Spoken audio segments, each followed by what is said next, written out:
Welcome back. Good morning, everyone. It's Saturday, which means it's time for yet another Salty Saturday morning, the first Salty Saturday of 2025. And we come to you today with a somber note as we bid farewell to the one and only, still alive, but on his way out, Dutch Butters.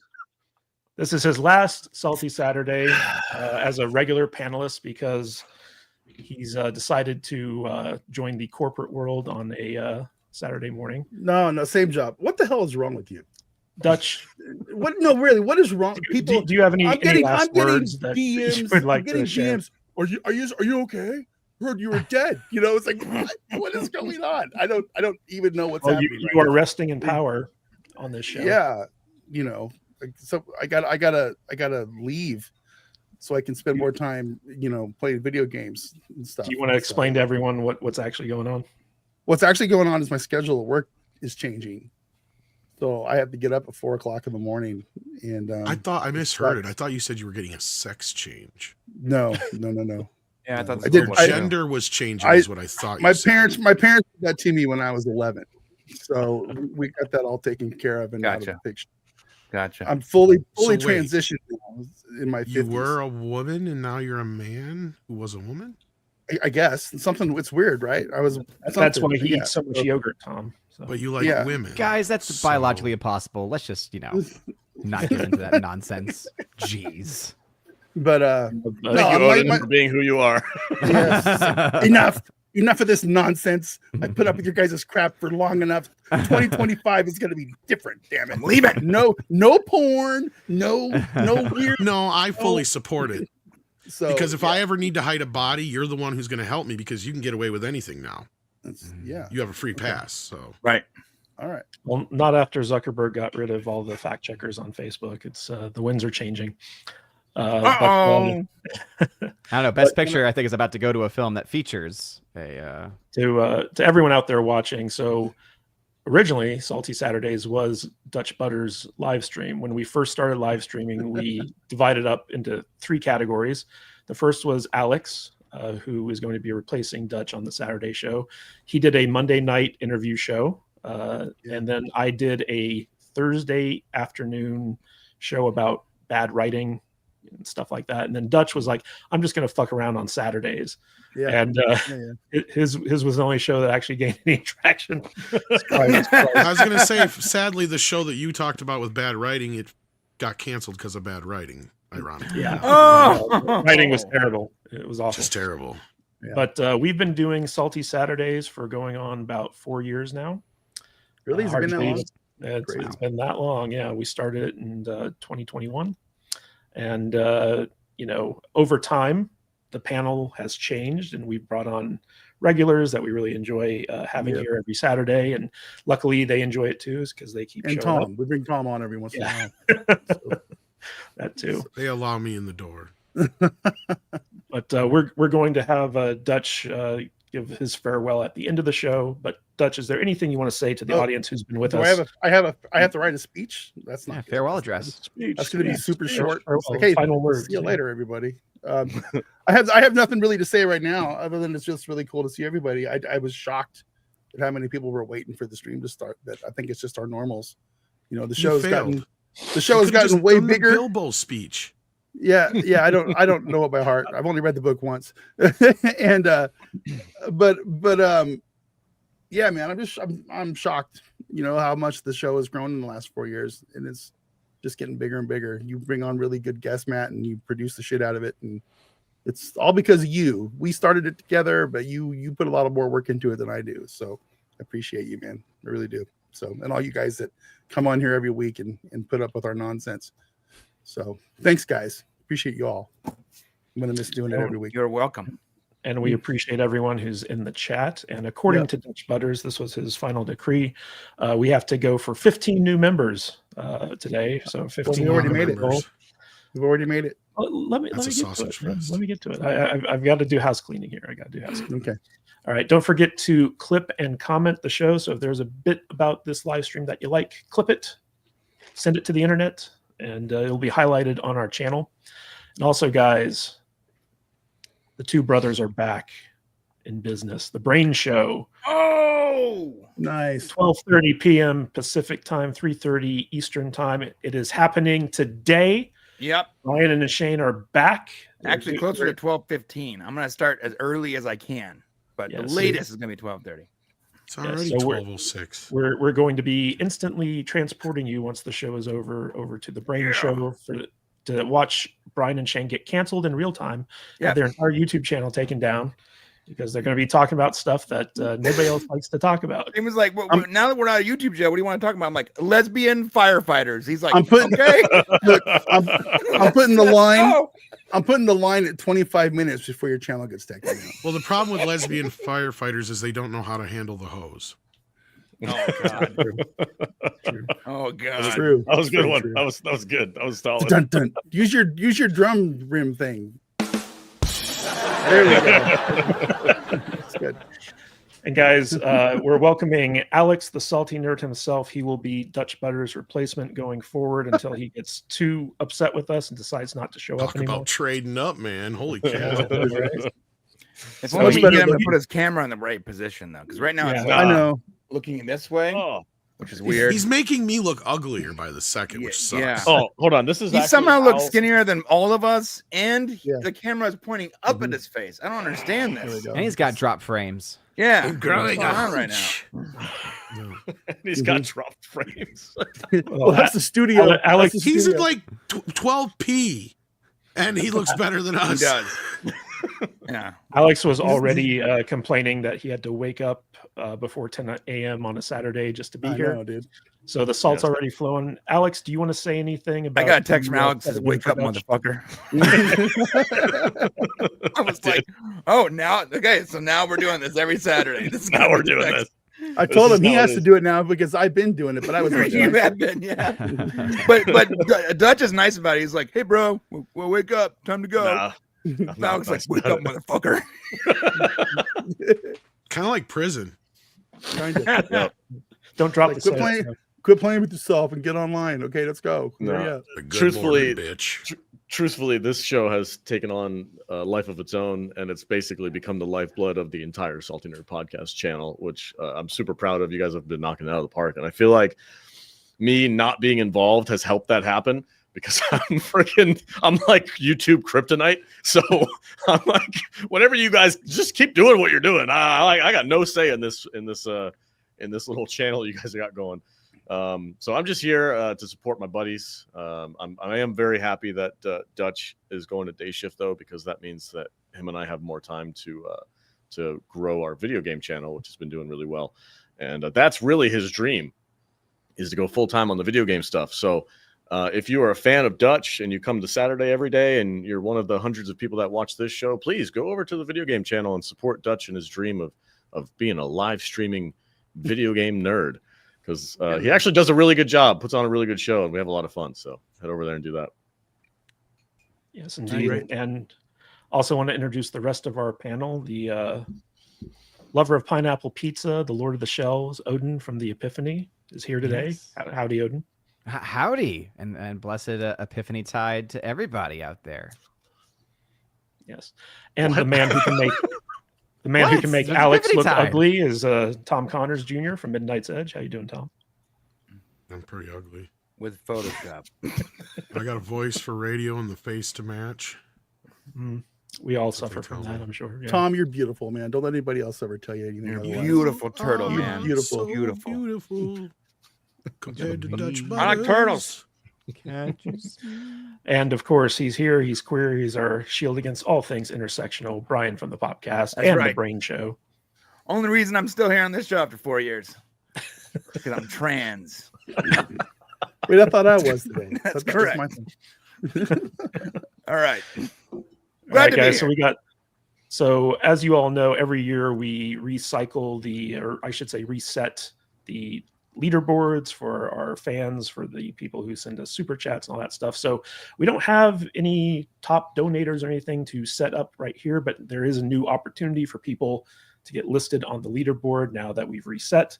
So feel free to drop those super chats as we go through the course of the show. But I want to call out the people who have been kind enough to leave comments and super chats already. So we got Mikey, Mexican Iron Man, a member for 22 months. That's almost 2 years, guys. Wow. I'll be listening from the road as you drive to Florida, Titusville today. Happy New Year. I think he meant as I drive to Florida, Titusville today. Is there a like some kind of like compound that he's going to go there? Some survivalist compound? I don't know. Maybe as soon as America takes over Greenland, I think Mike's going to move there and just build a compound. All right. Make Greenland great again. This is Taco, guys, Taco Bell freaking bell for the Mexican guy. Well, yeah, because every time the Taco Bell rings, the Mexican gets his wings. I'm giving them away. Is that them crossing the border? Like, what is it to get one's wings? Oh, Lord? man. The border of Florida. Yeah. Indeed. Man, You guys are savages. dude, I want a crunch wrap now. Jeez. So Jillian H., formerly Jillian N., the queen of gifted subs, has gifted 10 Salty Nerd Podcast memberships already. Thank you, Jillian. We appreciate you, as always. And Eric Winberg gifted 1 Salty Nerd Podcast membership, his obligatory one every episode. Good to see you again, Eric. Happy New Year. Guys, Jillian H., formerly Jillian N., has actually dropped a super chat with a message. Greetings, everyone on the panel and in the chat for $20. I'll miss Mr. Butters and his Tootsies. I gifted him another membership as a parting gift. I also got married. Any advice from those on the panel or in chat is very much welcome. Well, congratulations on getting married, Jillian. We now have a king of gifted subs who is your husband, apparently. Here's some advice. If you're going to fight naked. Solves all problems. Make a great sandwich and never say no. For some serious advice, I would say try That's serious to advice. If focus you're going to on... fight naked. No. First 5 years are the most important time in any marriage. If y'all can get through the first 5 years, then y'all are going to be pretty set to go. So pretty good. Listen to each you other. own too much shit after that to try and separate it. Oh my god. Yeah, that's true. I agree. 22 years married. I can't leave. I'm just you're like stuck together after a certain point. I'm sorry, Odin. Your DNA merges. It's not really cool. It's like it becomes the point where it's like, do I want to leave? Nah, it'd be too much of a pain in the ass. Yeah, it's too much. It's too hard. You just kind of like stick it out. Stick it out. It's fine. You know, like I said, learn how to make a good steak and a good sandwich, and just. And when my wife starts arguing with me, I just slowly start taking my clothes off till she stops playing.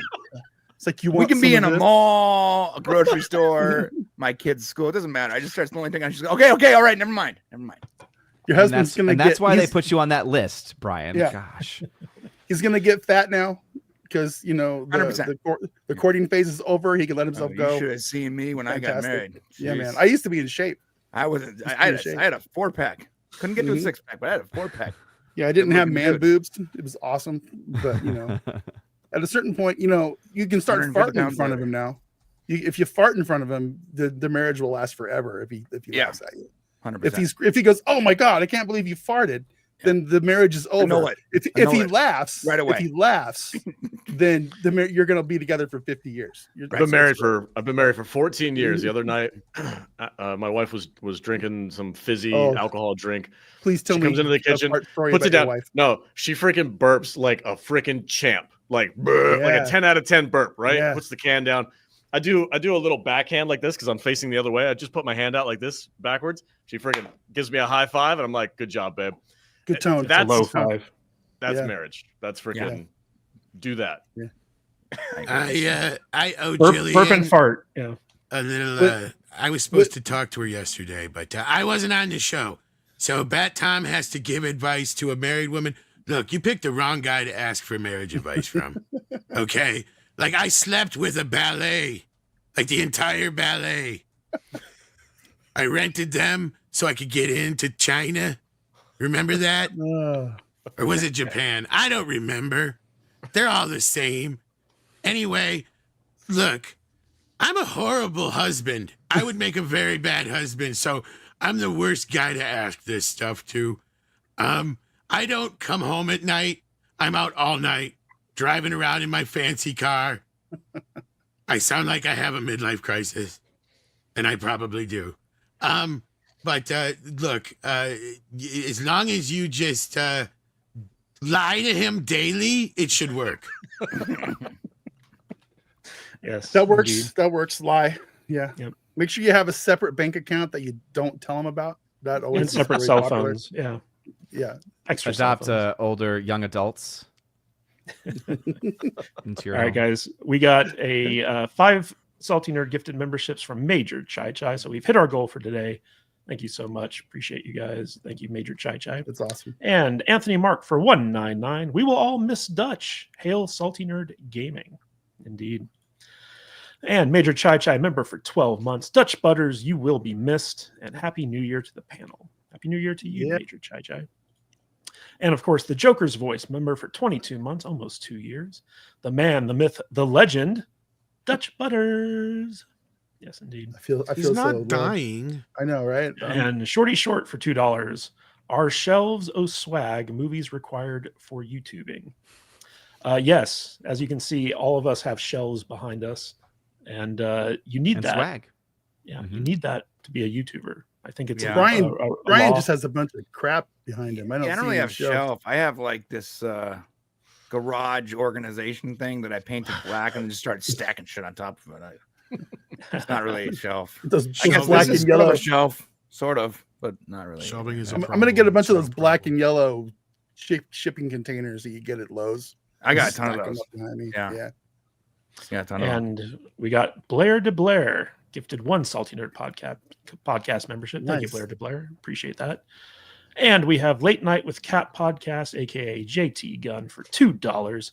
RIP Dutch. F for feet. You will be missed. Yes, your feet will be Here's- very missed. This is my impersonation of JT playing video games on his channel. This is what he looks like right here. Good stuff, buddy. Thanks, JT. Appreciate you. All right, guys. Well, we have a lot to talk about today, but before we get into it, Dutch, is there any particular story you want to start with? No. I don't care. Wow. He gives you the biggest opportunity of a Run lifetime. the show. Run the show. Yeah, I'm not, I don't really care all that much. I barely glanced at these articles today. I don't even There I was don't our even chance hardly- to Then I'm talk glad about you're leaving. transgender I chihuahua. don't and I you don't even fucked know it what up. we're really I don't even know what we're talking about today. So You could have talked Par for the transgender course. chihuahuas. Yeah. I'm gonna put in All right. the least amount of effort as I possibly can. All right, guys. Well, speaking of putting in the least amount of effort, Sony has announced that they're going to be making a Helldivers movie. And since Dutch Butters runs the gaming channel and Helldivers 2 is his game of choice, Huh. I wanted to highlight this thing to kind of get him and Salty's take on it.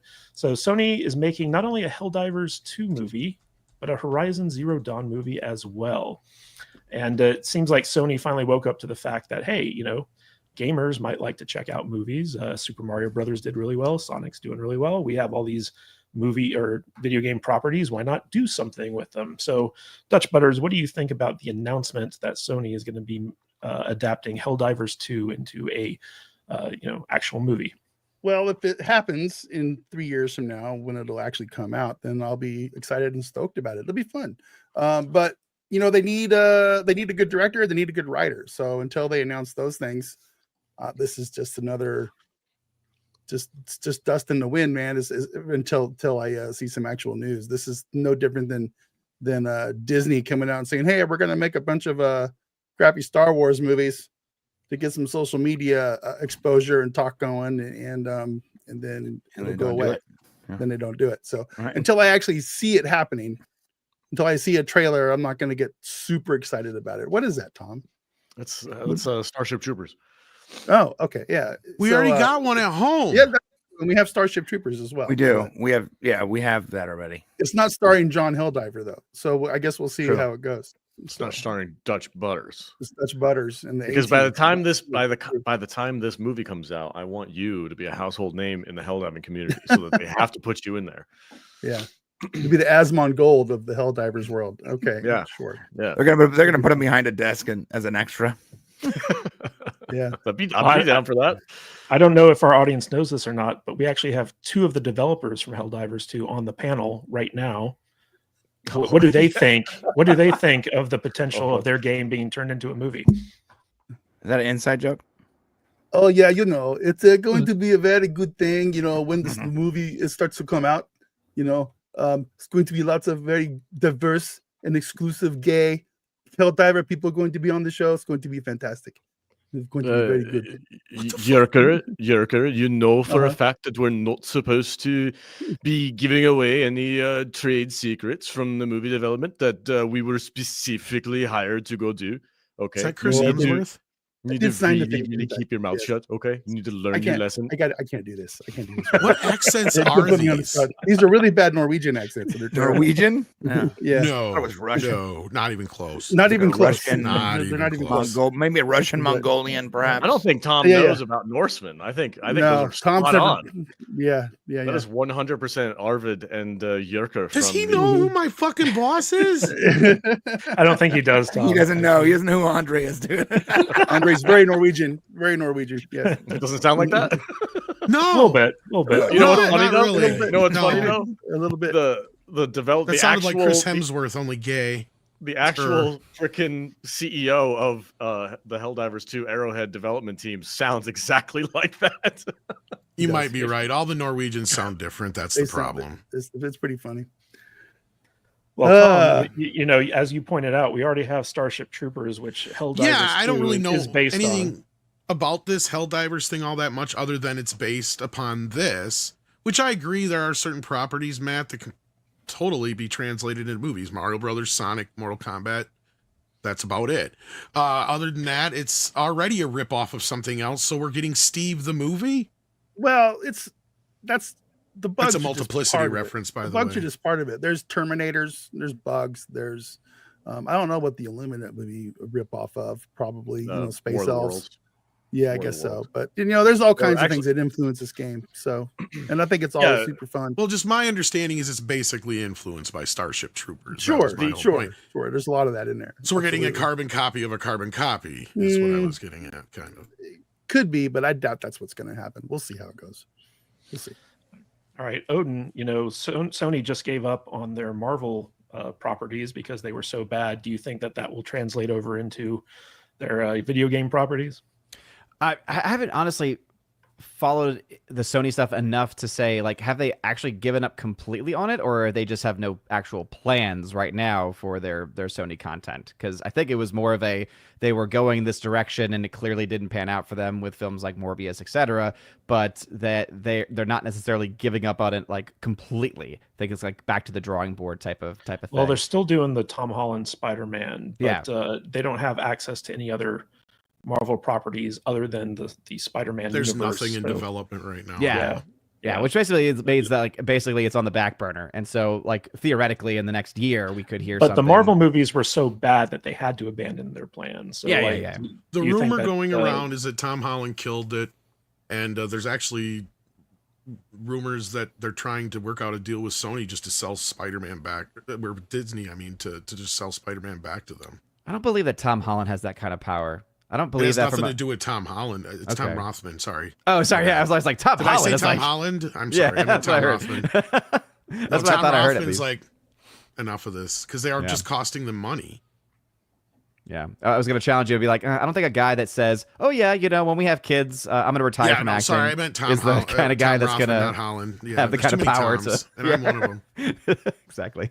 No, Yeah, but because do the you other think- problem is Spider-Verse 3 hasn't even been put into production yet, and that makes no sense because that's been the only other success they've had. Mhm. And the only reason that makes sense to me that they haven't is because Tom Rothman's like, well, we aren't getting any of the toy money, so there's no reason to keep pushing forward with these movies.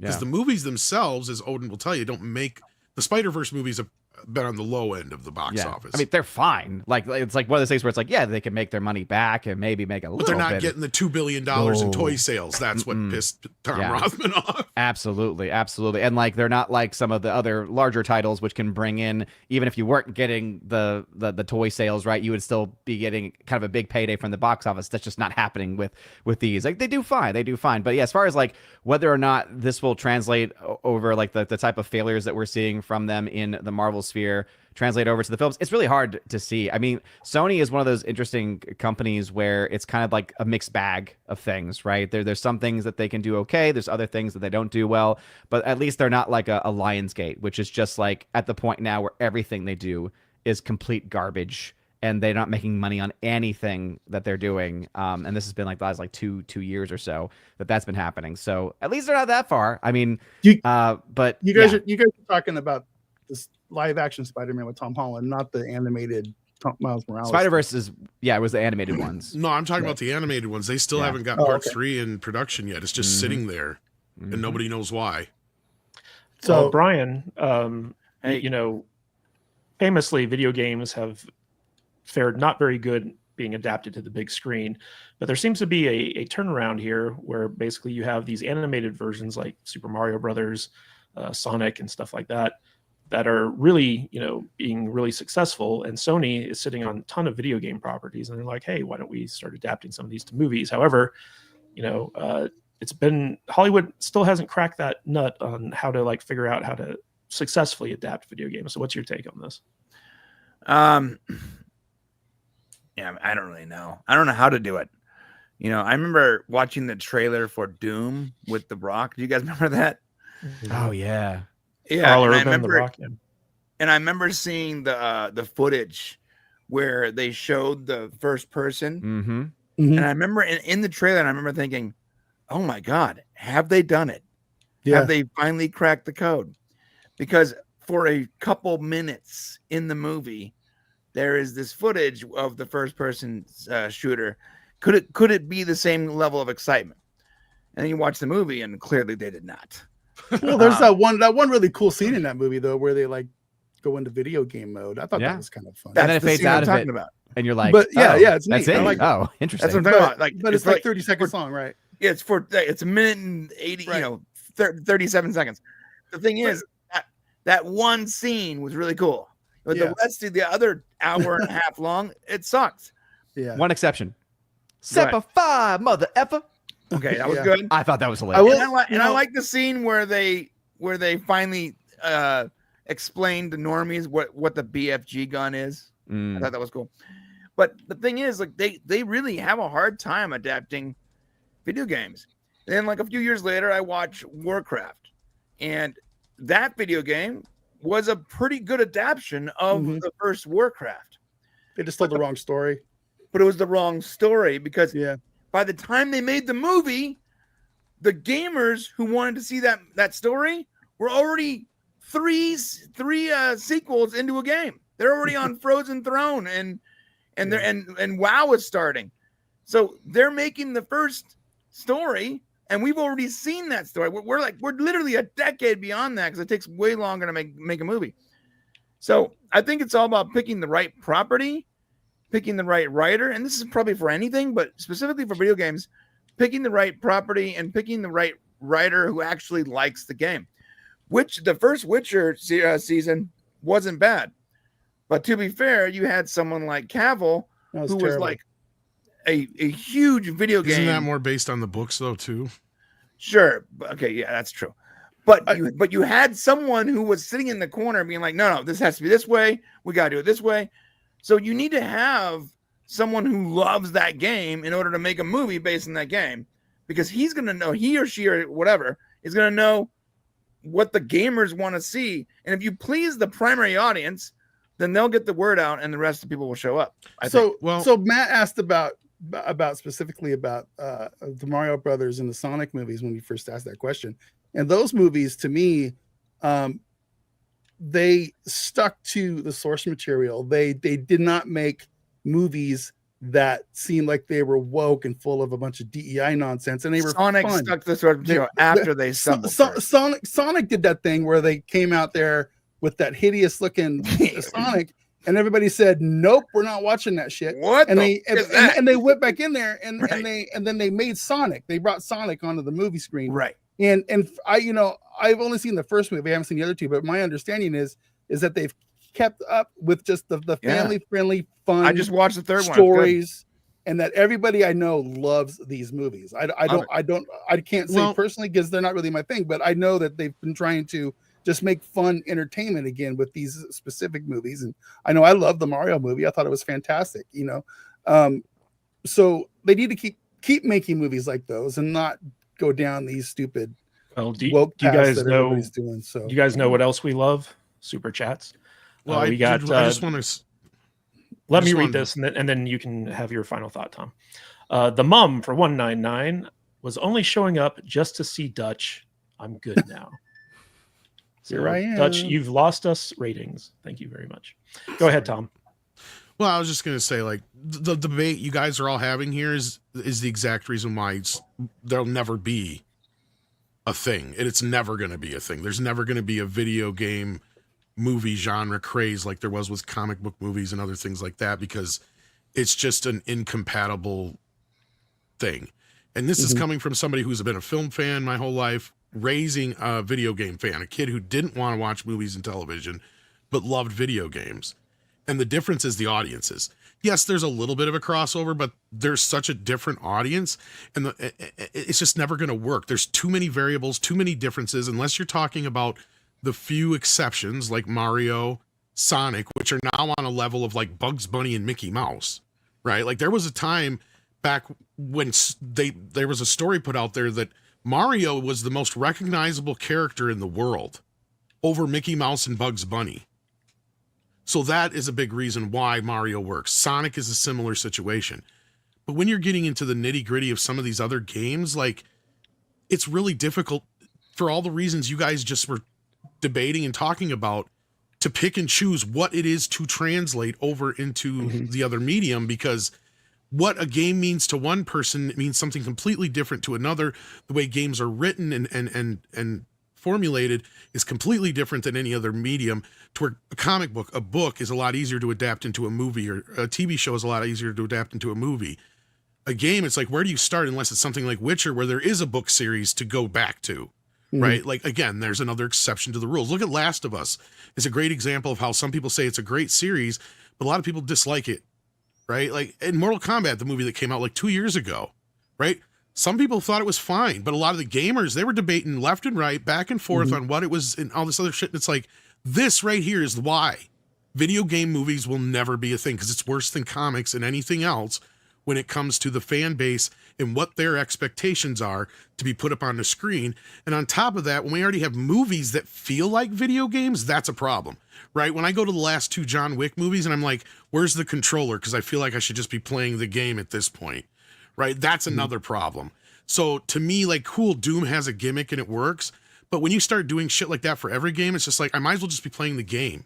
Why am I watching something that I'm not interacting with? Because a big part of what makes a video game special is the interaction that you get with it, right? So you lose that if there's no character to relate to. And Mario is a character you can relate to. Certainly the other characters you can relate to. But that's what I was getting to earlier, is when we're getting to carbon copies of other things, and things that are kind of based upon the idea of, and, you know, how many games are like post-apocalyptical worlds, however you say that, like Mad Max, right? So before we know it, if you start doing all those games, it's just going to feel like we're getting a bunch of copying of other movies already. So that's what I was trying to get at, is you're already starting to mix too much shit together that just, it's like, what is it you're going to pinpoint to really get people on board?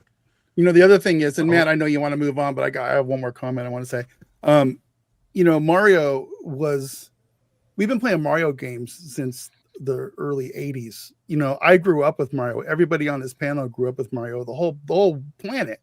If you have a TV, you grew up playing Mario Brothers. There's so many millions of people and generations of people, multiple generations of people that have grown up in that world. So it wasn't a shock to me that movie was so successful. Kind of the same with the Sonic stuff. There's tons of people to play those games. Now, I'm a little bit worried about this whole Helldiver thing, because I never heard of the first Helldiver movie until we started playing Helldivers 2, or for the first Helldivers game. I still haven't ever played it. And, you know, I don't know if the Helldivers fan base is big enough to even remotely support a big studio movie. I don't see, if they put Helldivers the movie out today, I think it would just flop like nothing's ever flopped before. So they have a lot of work to do. That thinking is exactly what the studios think every time they make a video game movie, and they go, well, we have to make it for normies because the gamers aren't going to support, or isn't enough to support this movie. Because 100,000 people that play the game every day isn't even remotely close enough. And to I get support that, a big movie. but you still got to make it for those guys. You got to gotta make make those it- guys and No, try no, to make exactly. it commercially valuable from there. They got to make it in the line of like, okay, we know this is going to be a niche, like almost a B, especially for Helldivers too, because Mhm. it has that B movie quality to it already, with the camp. Just lean into that, and if it's don't spend $2 billion making the movie, make it for freaking $100 million or whatever. You're like you don't have to spend. Starship Make Troopers. it for 20 Or- million and or hope you whatever. can make 100 off. At the Yeah, box yeah. office. Like make it B, make it cheap, make it low budget. Like who gives a shit? It's just Make more about Starship the humor Troopers and the call it fun. Helldivers. That's all you gotta do. Yeah, this isn't hard. It's really not. I liked Helldivers when I played it, but it feels like playing Starship Troopers. It does. Yeah, for sure. All right, guys, All we right. got a super chat from Major Chai Chai for $5. How will the LA fires affect the film industry near and long term? But more importantly, will we see Dutch Butter's feet today? Dutch, are we going to No. get some feet today? No. Not see my horse hoof cloven feet. That is not happening. So yeah, I should have gone and got some work done. I would have gone and got a pedicure or something, but no, that's not going to happen. So, Not even going to give us a little flash, a little taste. nope. Ugh. Come on, Thank bro. you. Give us a little All bit right, of those. guys. Why do you gotta Little- say taste? those Why do you gotta say little- taste when you're talking about his feet? Throw those little All right, pins on the guys. desk. Since Major Chai Chai brought it up, let's talk a little bit about the LA wildfires. Basically, hell hath come to Hollywood, and it is back with a vengeance. For those of you who have been living under a rock like me and didn't know this was happening, basically there was this huge wildfire. I mean, every year California gets wildfires, but they don't hit the rich neighborhoods in Los Angeles, and this one did. It completely destroyed the Pacific Palisades. It has basically just run roughshod, and because of the governance in California, this fire was mismanaged to the T. They ran out of water. They had inexperienced firefighters and not as much firefighters. The mayor of Los Angeles was in Africa visiting like the first female president of an African country or something like that. Karen Bass, who's also the mayor of Los Angeles, she was also a hair's breadth away from being Joe Biden's vice president pick instead of Kamala Really? Harris. Yes. No, no, But basically, there's been like 5 or 6 fires that have just been raging throughout different areas of Southern California. You got the Malibu area and a bunch of other places. Palisade. Yeah, Pacific Palisades. I already mentioned that one. But the thing here, though, and by the way, guys, everything that we talk about has links listed in the description if you guys want to go and do your own research. But the big thing here is that no studios have been really hit by this, but they have suspended production for air quality reasons and stuff like that. But I think the bigger question here is going to be all these celebrities and rich people who've lost their homes. Where are they going to relocate to, and Vegas. how that's going to affect things? And well, I'll start off with you on that, Alex. So basically, Warner Brothers was already building a big studio out here in Las Vegas. They put the brakes on that a little bit because they're switching developers right now. But the idea that Mark Wahlberg is also creating a studio out here in Vegas, it's just production. But now you have people like Adam Carolla, who was based in Los Angeles, and he's like, screw it, I'm coming to Vegas because I'm sick and tired of the DEI woke nonsense that runs this state. But I think that this fire is giving people a lot of reason to now leave. And you're going to see like the biggest tax base California has migrate out of the state to other places. Yep. But Alex, I want to get your take on this. How do you think these fires are going to affect the entertainment industry? There's definitely going to be delays, especially because a lot of the people that are in these movies, a lot of people that work on the production of these movies are going to be without homes for quite a while. If not, they're just going to completely move out of the state. So it's definitely going to affect things that are in production right now as far as having the support that they need in the production phase of it.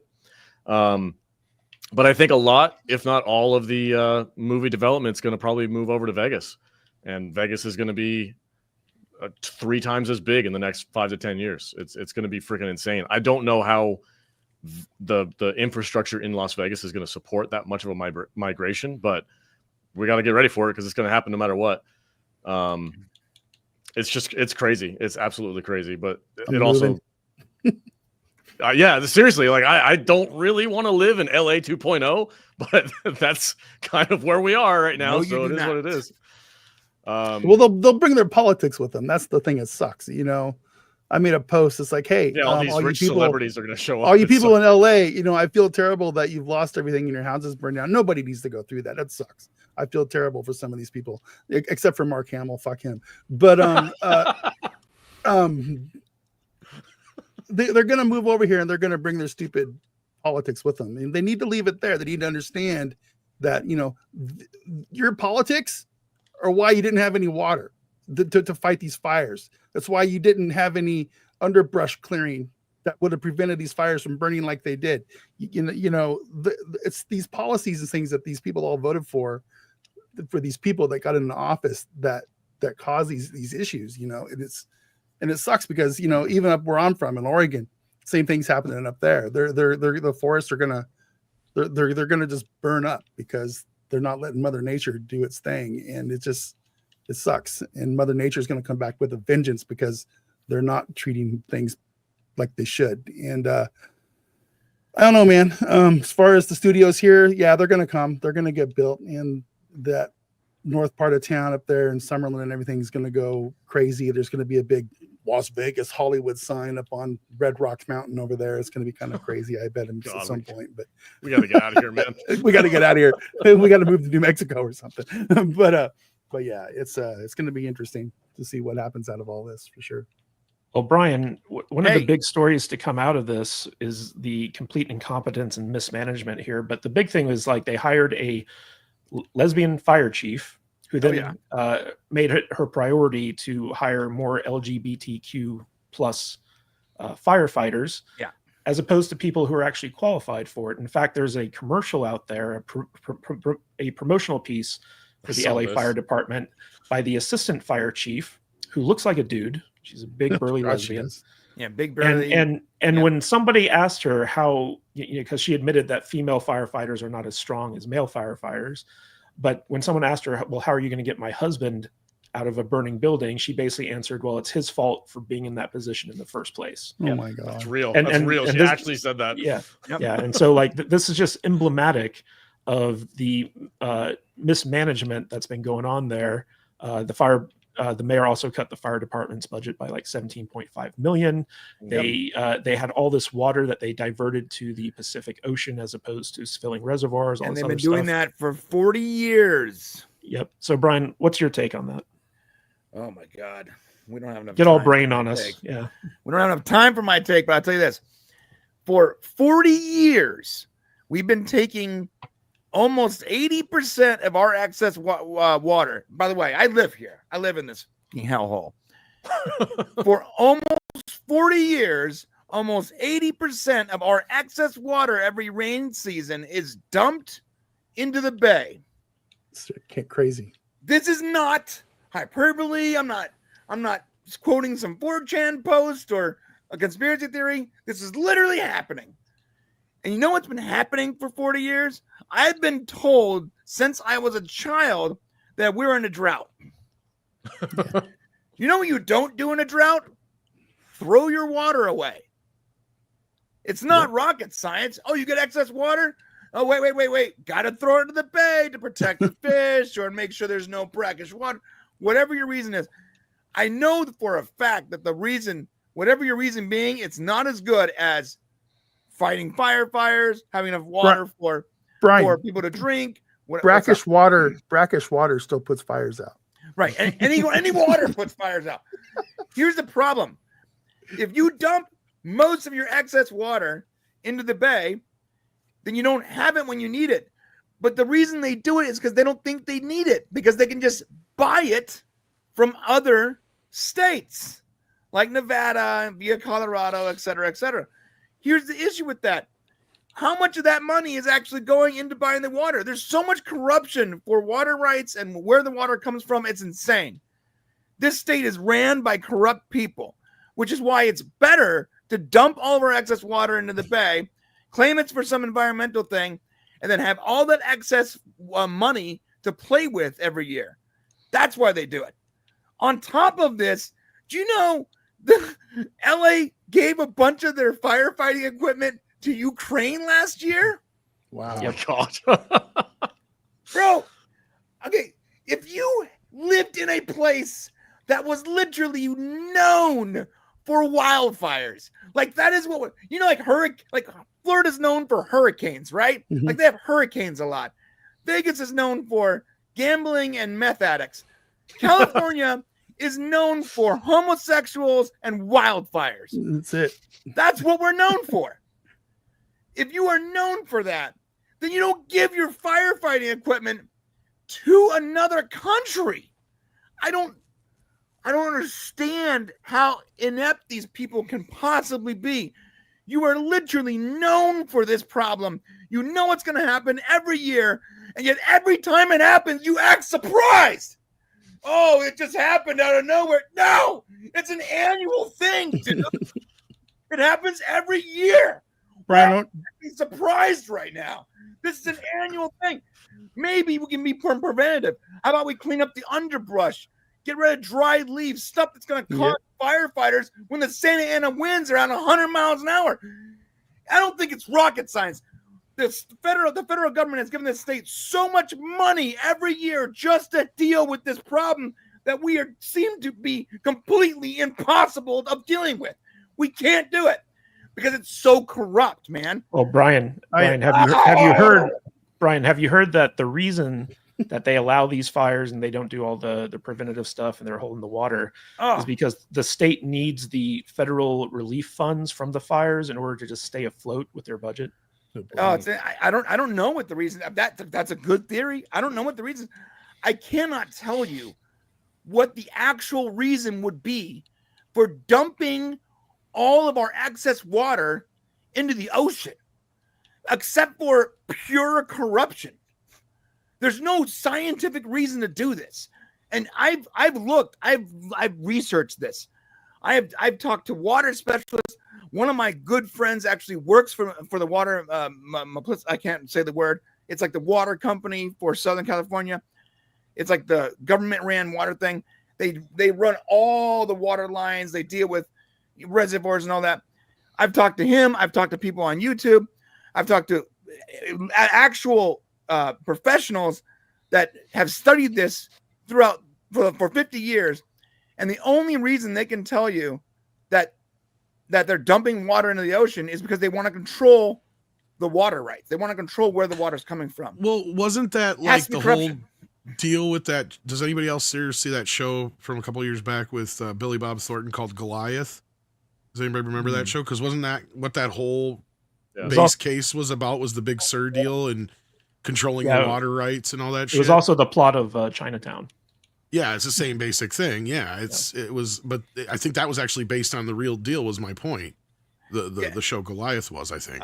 Maybe I don't know. I know my dad has a ranch up in Yosemite. Like he has this little ranch up in Yosemite. It's like his pride and joy. He's worked his entire life to have this little spot. On this ranch, there's a lake. He calls it Diamond Lake because it's shaped like a diamond. He spent an insane amount of time and money and effort to get that lake filled up with water, right? He shored up the sides. He pumped a bunch of his own water in. He made sure the floor had the right amount of clay, everything so he could fill up this lake. After filling this lake up, the state of California came and tried to charge him for having water in his lake. When he asked them why, they said, well, because you can't hold your own water. You have to let it flow down the mountain or whatever. And when he fought up against them, he had to make a deal where they can come and take his water at will, or else he's got to pay all these fines every year. And the crazy thing is, we don't have to be in this position. We get enough water to deal with this. Yeah. We don't have to dump in. We don't have to buy water from other states. If we manage this properly and fill our reservoirs and all that, we'll be fine. But it's all about it's all about corruption, man. And Brian, when Trump was last in office, he basically laid out how to get more water, how to prevent these forest fires. And Gavin Newsom immediately took him to court, like I think 32 times, to stop all of his efforts to prevent these things and give 'Cause it's California corruption. more water. It has to be corruption. There's no other reason for it. It has to be corruption. But if this isn't the end of Gavin Newsom, then California is completely lost, never to return. And also, Brian, I have one question for you. How's that bullet train coming along? Oh, fuck these guys. Okay. By the way, I was 15 when Adam Carolla on Loveline. I'm not joking. Talking about Adam Carolla. I'm listening to Adam Carolla and Dr. Drew at midnight on Loveline, right? In my room, and I'm like outside listening to them. My parents won't let me listen to them because they're naughty, right? And I'm listening to Adam Carolla, and he's talking to all these teenagers that have all kinds of weird sexual issues, but he's also ranting about California because that's what he does. He's been ranting about California my entire life. I have listened to Adam Carolla complain about this state, and I remember when I was 15, him going, "Hey, you know what though? They talked about a bullet train." And if we can finally get a bullet train to Vegas, at least to Vegas, that's a good start. And then we can start doing more commerce. And him and Drew had this whole conversation where they were optimistic about it. 2 years later, bullet train's not happening. 2 years later, well, maybe it's gonna happen. I literally listened to Adam Carolla on his last show like 2 weeks ago, where he's like, "I'm still waiting for the bullet train." It's been 30 years. Yeah. 30 years with this bullet train thing. They're never going to do it, bro, because it's easier to keep funding something that they don't have to actually spend money on. Same with the Fed and building all these chargers. All that money for all these chargers. And they're like, hey, maybe in 50 years, we'll have 28 chargers. You're like, yeah, but you ordered 500. The whole point is keeping control of the money, dude. It's all corruption. It's all pure corruption. Well, Tom, I wanted to ask you, how do you think the fallout from these fires is going to affect people? Because I feel like a lot of celebrities that probably supported, Karen Bass and, LGBTQ and DEI and stuff like that have seen the fallout of what's happened here and might change their minds maybe about who they support and who they vote for. Well, I mean, I guess, first of all, we should start with the irony of ironies that, James Woods' house miraculously survived this thing somehow, some way. And if you don't believe in God after that, yeah, for real, or karma at least, I don't know. But no, in reality, everyone else's house is destroyed except for James Woods. Well, the mayor just put out another quote here, and she says, "We didn't start the fire; it was always burning. Since the world's been turning, we didn't start the fire." We didn't start the fire. Anyway, no.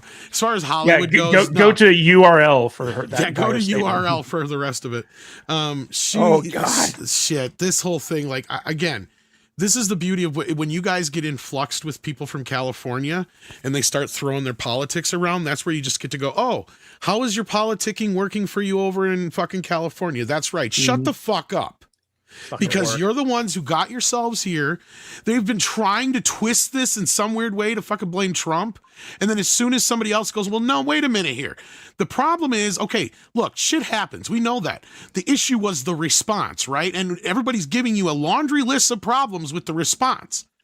And it's only okay to go political if you're trying to blame Trump. But if you turn around and try to blame those folks who are actually responsible for this fucking mess, look at what's happened. The poor people. Hey, shut up. Yeah, you're completely right. I hate that so much. All these liberals are like, hey, everyone wants to be political right now, but we have to focus on taking care. Hey, you know what? Shut up. This is the only time we can actually point out how inept your goddamn party is. That's it. Now, we've been watching over the past few years here how DEI has basically destroyed everything from the film, gaming, music, television industry to the airplane industry. To where, how many years till we find out it's been fucking up the, manufacturing and building industry? Right. How long before buildings start falling down? Mm-hmm. And we start driving down the road and our fucking wheels start flying off our cars? That's where we're headed with this shit. And people are just like, yeah, but it's important that people who look like us are, no, fuck you. Shut up. That's part of the problem now. Yeah. You have an entire fucking area of California that has been completely just erased off the earth. If that ain't some Sodom and Gomorrah shit, I don't know what the fuck it is. It looks like a nuclear bomb went off. Yeah. That's what it looks like. I mean, at this point, look, I've never been an overly religious person, yeah, I've never been an overly religious person, but in the last year or two here, let me tell you what, I've seen a lot of shit that has made me go, if there ain't a God, well then, karma is a bitch. Yeah. Because I have seen the president almost get shot. I mean, like he had to turn his head. Get shot. Almost killed. Yes, let me rephrase that. Owen, you're correct. Yeah. I saw the president get shot and almost killed. Right, and all this other shit that has happened since then. It's crazy. It's like I've heard these Bible stories my entire life. I live in a fucking pretty religious area, so like I've heard all these stories time and time again. But look, if this isn't karma coming back for collection, I don't know what the hell it is at this point. I'm not trying to sound all like fucking fire and brimstone coming down from the sky, but if there was a fucking bunch of people who asked for this shit, it was them. And the people I feel sorry for, are the people who can't replace their homes right away. The people I feel sorry for who are not going to be able to relocate. The people I feel sorry for are the ones who don't have something to fall back on because they're not a celebrity, who are not out there on CNN and all these other channels getting to complain and say all these things. Those are the people I feel bad for. Do I feel bad for these movie stars who are losing one of their 10 homes? Yeah. Fuck no. Because you asked for this shit, you voted for this shit, and let me tell you what, if you move somewhere else like Vegas and start shit like this again, I hope you guys are bright enough and smart enough and stand up and say, no, shut the fuck up. You guys don't know how to run things. Look at what has happened. But they're not, You've destroyed the greatest state in the United States. They're not smart enough. They went to Texas and did the same exact thing. Everywhere they go, they keep bringing their horrible culture and bad ideas with them. Yep. That's the way it always is. And they're going to forget in 2026, and they're going to revote that idiot back in office. I want to throw this to Odin, because Odin, I feel like a lot of people, on the left and people who live in California and stuff like that, they're very much like, where's the compassion? Like, why are people almost celebrating this? Because there's a lot of people out there like, oh, like you're finally getting a taste of your own medicine in terms of like, you vote for this crap, this is the result. But if we look at the history of 2024, right, you have the Maui fires where this same thing happened in Hawaii, right? You have East Palestine, Ohio, where you have like a chemical spill that basically destroys an entire town. You have the North Carolina hurricane, where the government came in and gave everyone $750, and they're like, okay, like good luck. So you have at least 3 examples from the past year where people, all in states that were run by Democrats, right? Where Hawaii was run by a Democrat, the mayor of East Palestine, Democrat, mayor, and I believe governor of North Carolina, Democrat. So you have all these situations where they completely botched the response to a natural disaster or some type of disaster.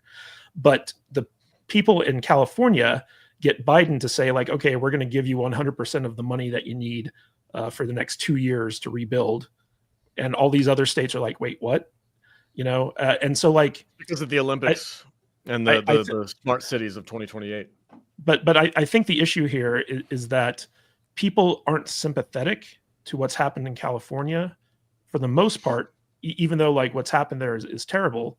But people feel like these are the elitists. These are the people who make everything worse for all of us. These are the people who preach to us about how we need to vote, and yet they can't get their own shit together. And only when it directly affects them, like the Martha's Vineyard thing with the immigrants, only when it affects them do they care. And so, like, what do you think is going to be the impact of that? I mean, it's hard to say, because I try to come at it from a more a balanced approach. I think that you get what. Sometimes you get what you deserve. Actions have consequences, I think, is a big part of this as well. I mean, this is a clear case of mostly inaction, leading to the consequences of this. Because yes, you're correct. The fires were not started by these government officials. They were not started by these elites. However, it was because of their policies that they basically had gasoline, the equivalent of gasoline, on the ground, ready to ignite. And so I think that is a part of it, right? Is that your actions have consequences. But I'm also of the mindset where, as a Catholic, as a Christian, I do not take joy in the loss of anyone's home, anyone's property, or the downfall of anybody, whether they deserve it or not. Obviously, I can have those own thoughts, but I don't really, again, take that joy. As someone, especially who was in New Orleans when Katrina hit, and saw friends of mine get 10 feet of water in their houses, and some of them were on the bit of the wealthier side, and likely were part of the policies that led to our levees not being up to standard, up to code, being 50 years behind, right? A lot of that's because, New Orleans itself has had left-wing politics for a very long time. But I just, having gone through that and seen my friends, having gone through that when I was in high school, that's why I can't personally find joy in the destruction of anyone's property. I understand why people can. I totally get it, because you're right. There are so many things that have happened where people have been ignored for way too long, and it's kind of just this obnoxious thing where these elites will just ignore the regular everyday person, could not care to lift a finger to help any of them. And yet, when, as you mentioned, sometimes in many cases these are houses where they have many more houses than that. They probably don't have a lot of personal items in those houses either that they cannot easily replace. So there's definitely that perspective. But again, for me, I just cannot find joy even in the ones that I dislike, even in the ones that I think deserve some type of retribution, whether this is or not. Again, it's not for me to say. It's above my pay grade to make that determination. But at the same time, I do think that actions have consequences. I think that's a big part of what's been going on here. Well, let's be clear. I'm not even finding any joy in this, and I'm not saying you're saying it's I am. It's not joy for me either. What I am saying is this. This has been a systematic breakdown. Yesterday on Midnight's Edge, I missed the show because I was at an appointment, but those guys were just fucking firing on all cylinders. Because Andre compared this to Chernobyl. And that's exactly what this is. This is a systematic failure of a bunch of things that were not handled correctly that led to this disaster. And a lot of it was the response to it. That's the thing that a lot of people are trying to obfuscate or ignore, or, well, that's not the issue. The issue is this. No, the issue is you guys are not equipped for this shit. Right? It could have been prevented, but guess what? That's not what we're talking about now. You can talk about all the global warming bullshit all day long. This is caused over the brush not being taken care of properly and all the other things leading up to it. And then the systematic breakdown of not having the proper fire departments, not having the proper people in the places they needed to be and equipped to be there when they needed to be there to stop and contain these fires. Right. And we do this up in Wisconsin. Almost every state has this. Like, I don't understand why a state that is known for this, right? Like, they have they are one of the biggest lumber states in the country. Like, this should be old hat to them. Mm-hmm. Like, I don't even understand how this thing could happen to them, and then they're trying to sit there and play it off like, oh well, this is not what it's really about. It's about global warming and all this other bullshit. Tom, it's about also climate change and corporations. It's also a textbook case of how DEI, as opposed to hiring for merit, hiring for identity and stuff like that, has consequences, right? Because the people who are in charge of the water, the people who are in charge of the fire department, the people who are in charge of the economic, or the not economic, but the environmental policies of this region, were all put there because of their gender or their race. They weren't put there because of their competence, and they showed the consequences of that. When you have the budget being cut for the fire department by $17.5 million, when you have the fire department resources being shipped over to the Ukraine, when you have lax forest clearing, when you have the woman who got put in charge of the water being paid twice as much as her male predecessor to basically empty the water reserves before these fires happened, like, this is all part and parcel of the results of DEI being placed over competence and merit. Like, did you see Karen Bass? Did you see Karen Bass getting cornered when she was like leaving Europe to come back to LA? Oh, it was glorious. And she just had to stand there while the reporter just kept badgering her with questions. You regret your decisions. Yeah, exactly. Elon Musk says you're completely incompetent for your position. Care to comment on why that? is a mayor in another country? I don't understand this. Like, she went to Africa to meet with the first female president of Ghana or something like that. As part of Joe Biden. Yeah, as part of a DEI photo op. And so, like, that's why she was over there. I don't get. It's all part of the plan, boys. It's all part of the plan. Do your job. Why are you? Yeah, and that's why for me, I just, from all this, all I can do is to have that hope, that bit of a white pill, right? That hope in all this. I hope this wakes up enough people. It's not going to wake up everybody, and especially not the elites, right? Who are a big part of why this happened. But I'm just hoping and praying that enough people wake up so that actual change can happen, because too many too many completely innocent people have been impacted by the effects of these decisions. And Odin, Elon Musk himself said that wait until these rich people who want to rebuild, have to start dealing with the Coastal Commission and their permits in order to start rebuilding. He says it's going to take them minimum 7 years to start rebuilding some of these houses. Did you guys see Mel Gibson on Rogan? Yeah. I think my house is burning down. I'm just going to move to Costa Rica. It's like, okay. That's what he said. He's got a place in Costa Rica. I was going to move to Costa Rica. You gonna move with me, sugar tits? Exactly. All right, guys, we got a members chat from the Astro Nerd Boy, member for 22 months. Dutch, I feel ya having to work Saturdays. I've been doing it for years now. Also, Brian, love the Aliens documentary. There are no movies after that. Thanks, man. Yeah, good stuff. And we got really old movies, a member for 4 months. California voted red consistently until Clinton. Makes sense. It's true. It's true. All right, guys. The man, the myth, the legend has returned to claim his top spot as our top supporter. Scotty Dub for $199.99. Now that's a penny because he uses Apple. So he actually donated $200. I feel you to Scotty. All right. Hashtag let's fucking go. Let's go. My beloved salty nerds. Oh, Does this establish my dominance on the board? Yes, Scotty, it does. I'm happy as hell to see Alex on the broadcast today, in addition to Brian the Legend, Odin the Allfather, and the American face of Edge of Midnight.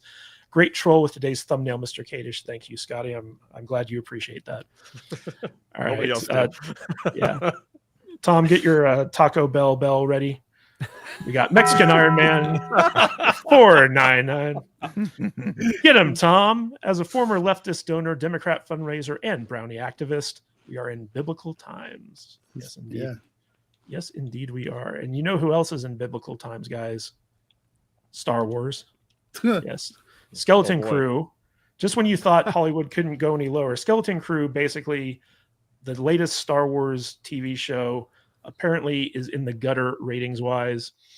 This comes from Cosmic Book News. So Skeleton Crew has worse Star Wars ratings on Disney Plus, lower than The Acolyte, according to. So it has like ratings. negative ratings. Does that mean there's people are like sending the show to Disney executives? That's how bad it is. It didn't even make the charts. Tom. Yeah. Like they're returning it. That's what I was trying. That was a bad Tom's joke. I'll gonna go hate me back and today. rewrite that. Damn it. Yeah, so the bottom spot on Nielsen's streaming originals list belongs to the Great British Baking Show with 382 million minutes views. Since Skeleton Crew didn't make the list, its total top viewership was below 382 million minutes, meaning that the average per episode, because it's about 30 minutes per episode, was under 191 minutes per episode. The Acolyte also premiered its first 2 episodes in one night and made the Nielsen ratings with 488 million minutes viewed, averaging 244 million per episode. Andor premiered with its first 3 episodes and made the list with 642 million minutes, averaging 208. And guys, I don't know about you. I know that we covered Skeleton Crew here on the show, but after the first 2 episodes, I just didn't care. And I haven't been watching it. And I think a lot of people have been following that model where like they checked out the first 2 episodes when it was released and they're like, this is dumb and we hate Star Wars and we just don't care anymore. And so like, I'm not surprised that the ratings for Skeleton Crew are worse. It's almost like the Solo effect, right? Where like, or I should say the Last Jedi effect, where Solo came out after the Last Jedi and everyone hated the Last Jedi so much that they didn't show up for Solo pretty much. But Odin, I want to throw this to you. So, you know, it's kind of weird to gauge the level of success of a streaming, like straight to streaming like show. But what's your take on this? Yeah, I mean, and that's why as you were reading those numbers, I thought, wow, this is why I still just hate how streaming numbers are reported, because it just is like, oh, okay, great. And what do I do with that? Because it depends on how your network and how your service is gauging, right, this information, which can be different. I know that Disney has been, quote, transparent with what they count as a, quote, view in any of the numbers that get reported, but it's just so complicated sometimes. But yeah, I think that when you have a bit of comparison, I think that's probably the best thing, right, to help is to say, okay, well, how is this doing watch time wise versus other, you know, Disney shows in the past? And I think that when, you know, I think I mentioned this before, you know, talking about the show, where the show, in my opinion, is not a terrible show. It's just a show where, honestly, I think the Star Wars part of it makes it not as interesting. It felt like, oh, this would have been an interesting show had it just been its own thing and been its own original story, instead of it being incorporated into Disney Star Wars somehow and trying to bring in characters and certain alien races and all that other extra stuff. Because overall, it's one of those shows where it's like you can turn it on, you could be unoffended by it, and you can just basically just mindlessly watch it, which is not a good recommendation of a show, by the way. It's like, it's one of those just mindless watch shows. Yeah, it's pretty much what it is. But it is, I think, just it's a once again sign about how far Disney has fallen, how especially they have just driven the Star Wars brand into the ground, where they have in a way a show that in any other time, right, had the stuff with the Last Jedi and Rise of Skywalker and all that nonsense not happen, had the Acolyte not happened, you would have had a show that probably would have brought in, a fair or a decent amount of viewers. But now people are so checked out that even a show that is, again, not a good show, but even a show that's just marginally there can't even crack anything, right? And can't even do as well as some of the other shows, which also really aren't all that good. I know that you were a big fan of Andor, Mr. Kadish, but it's one of those things where if you're not really keeping up against a show even like that, I think that says a lot, because I think you'll even admit that no one was really watching Andor either. Yeah. Andor what? People found it slow, and so like they just stopped watching. But that was a show where I feel like Disney should have done a binge model. They should have released all the episodes and let people like what, because it's basically like 3 movies essentially, right? But Tom, this is another example of like Lucasfilm trying to reach out to a different audience, in this case a younger audience, and just instead of catering to the hardcore audience that wants to see like, hey, I want some wars in my Star Wars and I want fucking Jedi and I want good versus evil, instead of giving the fans what they want, they keep trying to attract new fans at the cost of their current fan base. And now I feel like Star Wars has reached the Star Trek apathy phase, where it's gotten so bad. People, they're not even hate watching this stuff. They're just not watching it because they don't care anymore. You know what got 3 generations of children turned on to Star Wars? Star Wars. Right. The original 3 films. That's all they needed. After that, I mean, it's just, then from there on, like, that was the problem as far as I'm concerned. Trying to get these new kids in here, fuck them. If they aren't going to come in under the original guys, like, look, if you don't like the original stuff, then get the hell out. Like, I've been dealing with the prequel kids for fucking 20 years now. You're such a gatekeeper, Tom. Like, I don't give a shit. The prequel kids. I'm a really keymaster. good. I'll show you the way, my friend. Everyone loves the prequels. I love the prequels. Oh, You underestimate suck. my power. They suck. I'm so sick of this like romanticized history with the fucking prequels because of I hate Disney sand. Star Wars. You don't like Yes, Disney sand. Star Wars is bad, but so were the itchy. prequels. Sorry. They were coarse, rough, they're all bad. irritating.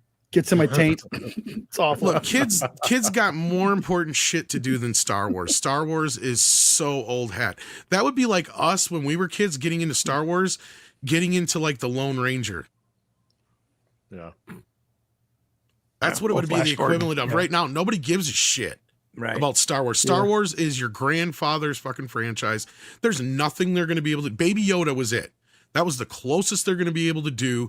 And that just shows you how fleeting that is, because little girls, there's a reason why Rainbow Bright, Strawberry Shortcake, all these things from when we were kids have not made a comeback. You want to know why? Because girls don't give a shit. They don't have the same attachment to things that we do when we were kids. You want to know why Barbie's so popular? Because Barbie can be anything. Barbie isn't anything. She is whatever the girls project onto her, and that's the way girls are. Boys, on the other hand, are completely different. If they're going to be into Star Wars, they're going to be into fucking Star Wars. From day one. Once they see Luke Skywalker for the first time, standing in front of that sun going, yeah, that's me. I want to get off this planet too and go do that stuff. That is what's missing from Star Wars anymore. And like you said, there's no wars in the stars, right? I haven't seen a war in a Star Wars since the prequels. Really, or Rogue One, I guess you could consider there was some war. But even the sequels trilogy didn't really have much Star Wars in it.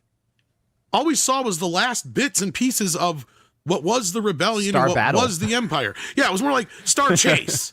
Star chase, star battle. Yeah, it was not really quite a fight. It was like a nudge and a chase and a move and a run and yeah. I saw a really cool cavalry charge on the surface of a Star Destroyer. That was really Palpatine's Oh yeah, with fleet. horses. Palpatine's fleet. Races. Palpatine's entire fleet didn't know how to go up. That was like. No, he had a whole fleet just sitting there doing Gravitational nothing. pull of all those ships. We can't look out the window and see where we're Yeah. at. We got to wait for our instruments to clear up. Yeah. Oh, I thought of another one, a Star Skirmish. That's a show I want to see. There was a few Star- skirmishes. Star Fender Bender. Yeah. Oh, Brian, there was a stampede by the Sporces. We forgot about that. Now, Brian, you watched, Skeleton Crew. I did. You gave it a pretty favorable review, but Yeah. why do you think it's failing to resonate and actually get ratings? I gotta say, Odin's right. You don't need Star Wars. This show didn't need Star Wars. It could have just been on its own. It actually feels sort of forced when he's like, "Oh, I found a lightsaber." You're like, Yeah. cool. Lightsaber's totally unnecessary here. Even when he uses the Force, it's like it's just to use it. Mm-hmm. He's only using the Force to use the Force. There's no reason for it. He only found the lightsaber because it's a Star Wars thing. You can totally make this some random sci-fi adventure, and it would have done the same. I did enjoy it. My kids enjoyed it. Like, we actually liked it. There's nothing woke about it, nothing weird about it. But it's also not good. It's just sort of okay.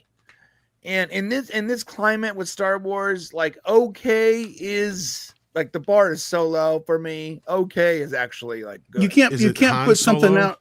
You can't put something out in the Star Wars world that's just okay in this age of complete and total apathy towards the IP. It's just it's never going to resonate. And So, that's the problem. Like, so Yeah. for me, it's like, oh, it's okay. And okay is great right now for me, because everything else is really bad. Like, I had no interest in Andor. Acolyte was actively infuriating me. Skeleton Crew was actually sort of fun to watch, and I look forward to it. I soft look forward to every week with my kids watching an episode.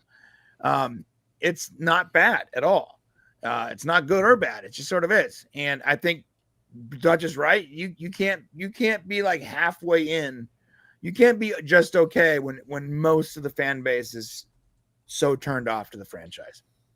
Well, Dutch, speaking of that, one of the big announcements here is how Disney is basically pulling back to like one Star Wars TV show a year, and then trying to get out like one or two movies a year and stuff like that. So they're drastically cutting back on Star Trek content. And the fact that Skeleton Crew is coming in under the ratings of the Acolyte, which got canceled, means that this show is going to get canceled. And the next one, so like we have Andor coming out, and then we have the second season of Ahsoka.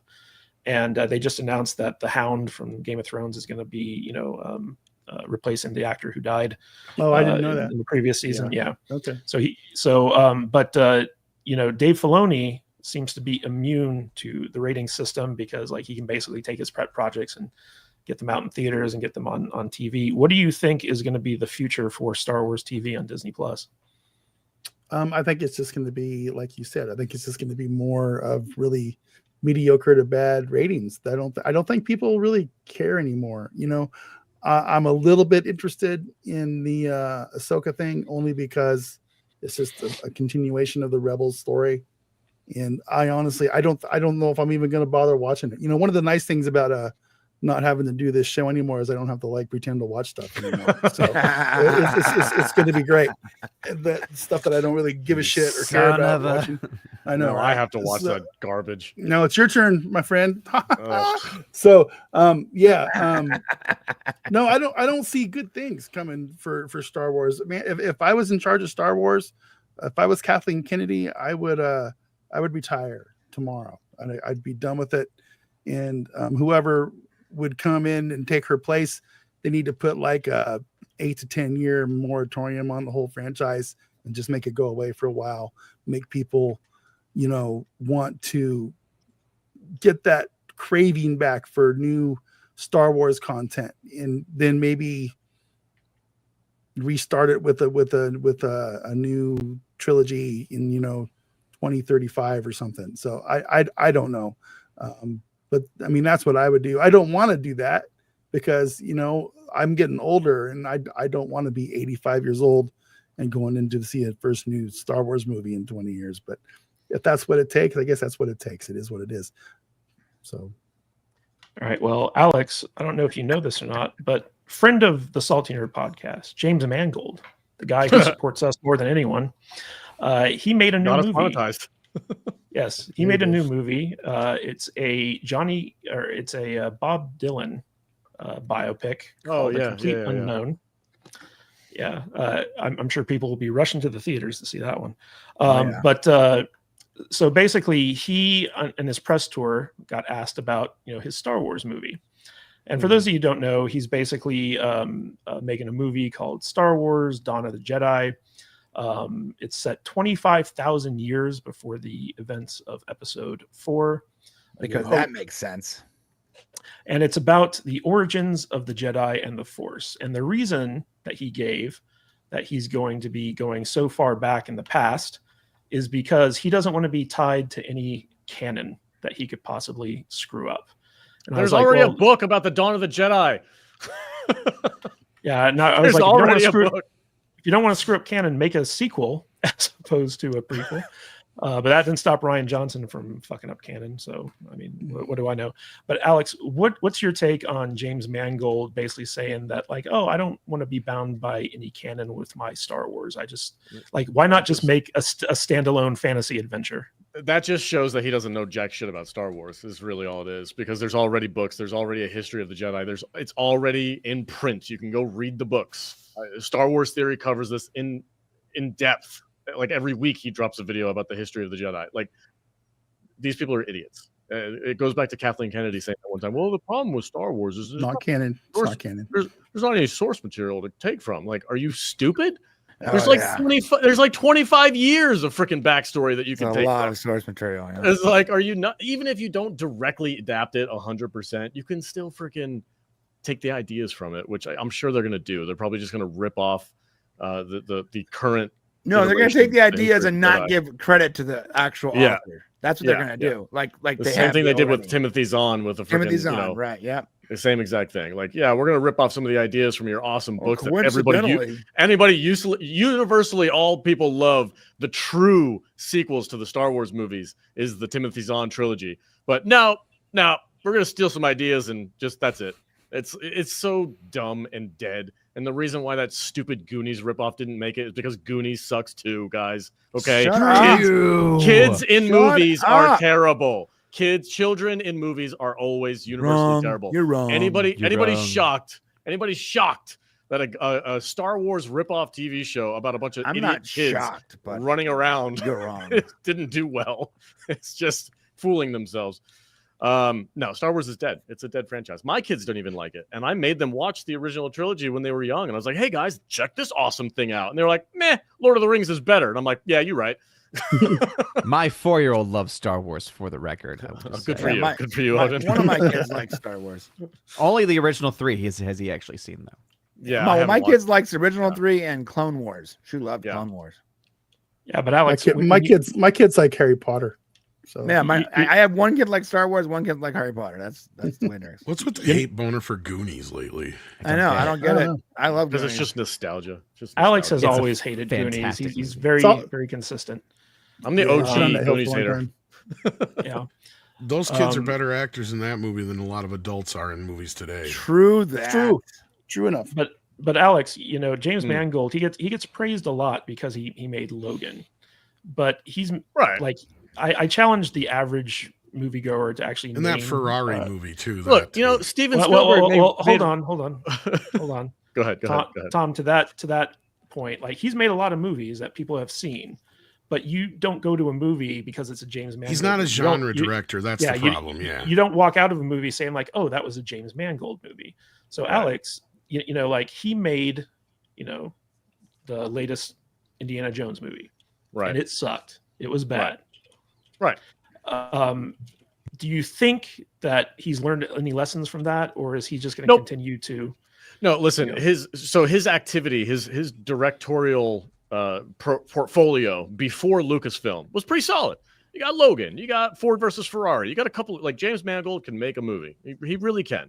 But when he teams up with Lucasfilm, he just bends the knee and takes the paycheck, freaking sucks on the teat of Kathleen Kennedy, does whatever she wants him to do, and makes terrible movies. I don't even know if it's his fault. I think he's just the guy behind the camera.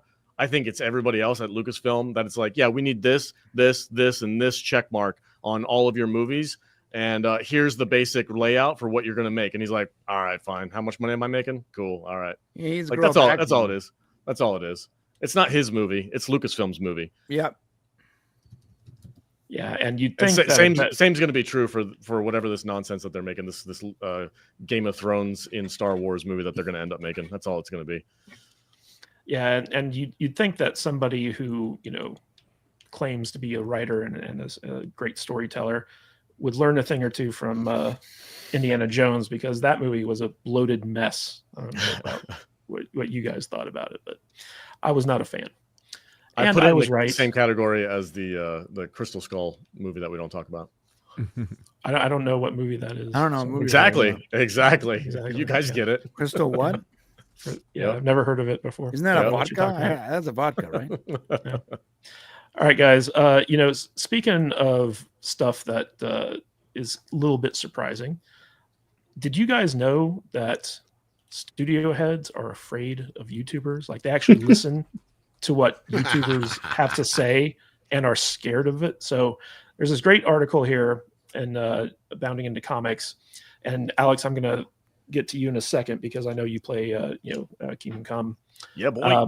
But basically, this video game director for Kingdom Come Deliverance was on a podcast recently, and he basically let it slip that AAA studios in the gaming world are terrified of internet critics like Mangold and the Critical Drinker. And he says that when somebody starts to critique a game, it does have impact in the corporate world.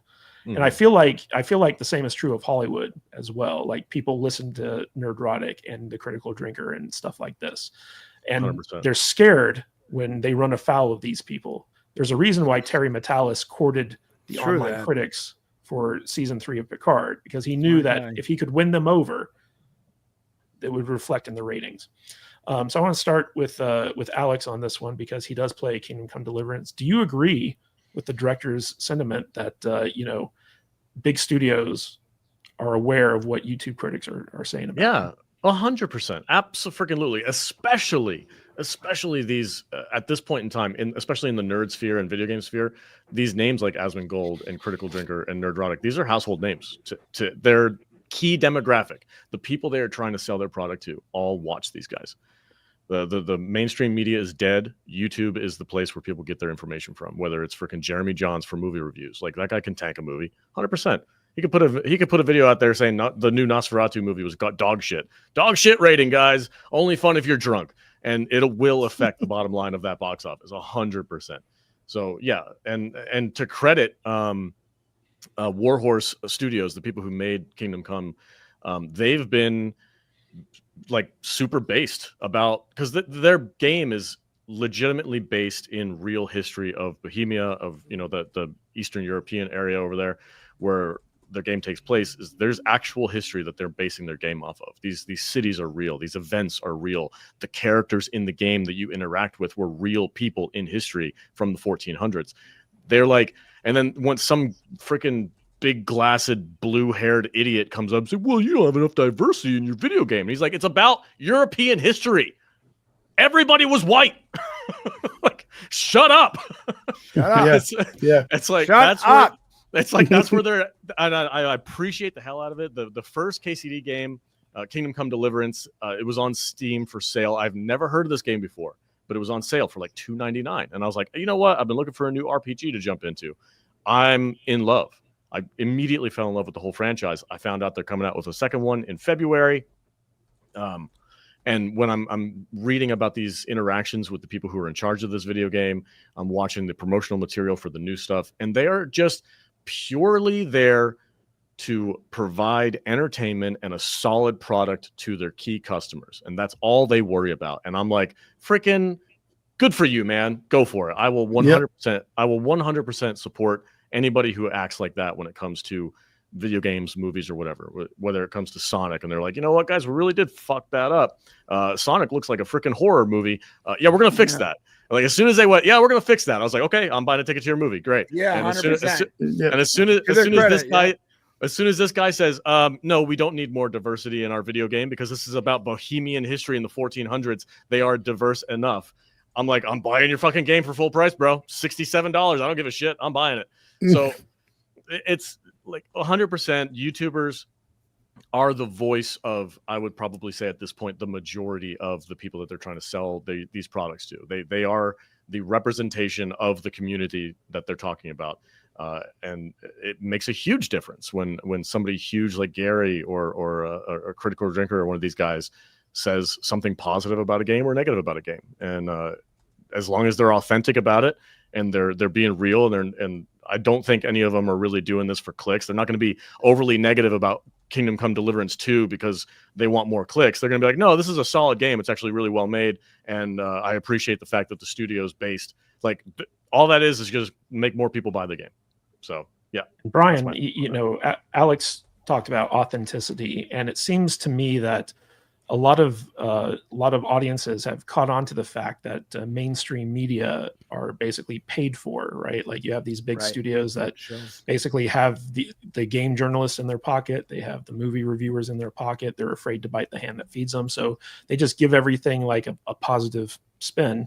But these YouTubers are authentic in their opinions. And if you like a YouTuber and you agree with their opinion more often than not, their opinion carries a lot of weight because you feel like you're getting like the straight scoop on these things. Yeah. And when you and Shane were approached by Terry Metalis to look at Picard season 3, I think one of the big reasons that Picard season 3 gained a lot of traction is because you went to a lot of these YouTube guys that you're friends with, and they respect your opinion because you're authentic in how you critique things. And so that got them on board to watch it. Do you think that this is the future here, where people kind of buck the mainstream media as opposed and favor independent YouTubers? You know, I do, and I think that a lot of these industries like the gaming, TV, movies, whatever, I think they're terrified because they've held a stranglehold on reviewers by withholding access and just playing the review game. Hey, critic, come out to this, like for Rings of Power, come out to this big event. We're gonna wine and dine you, and literally make it impossible for you to say a single bad thing about our TV show because you want to continue to be treated this way.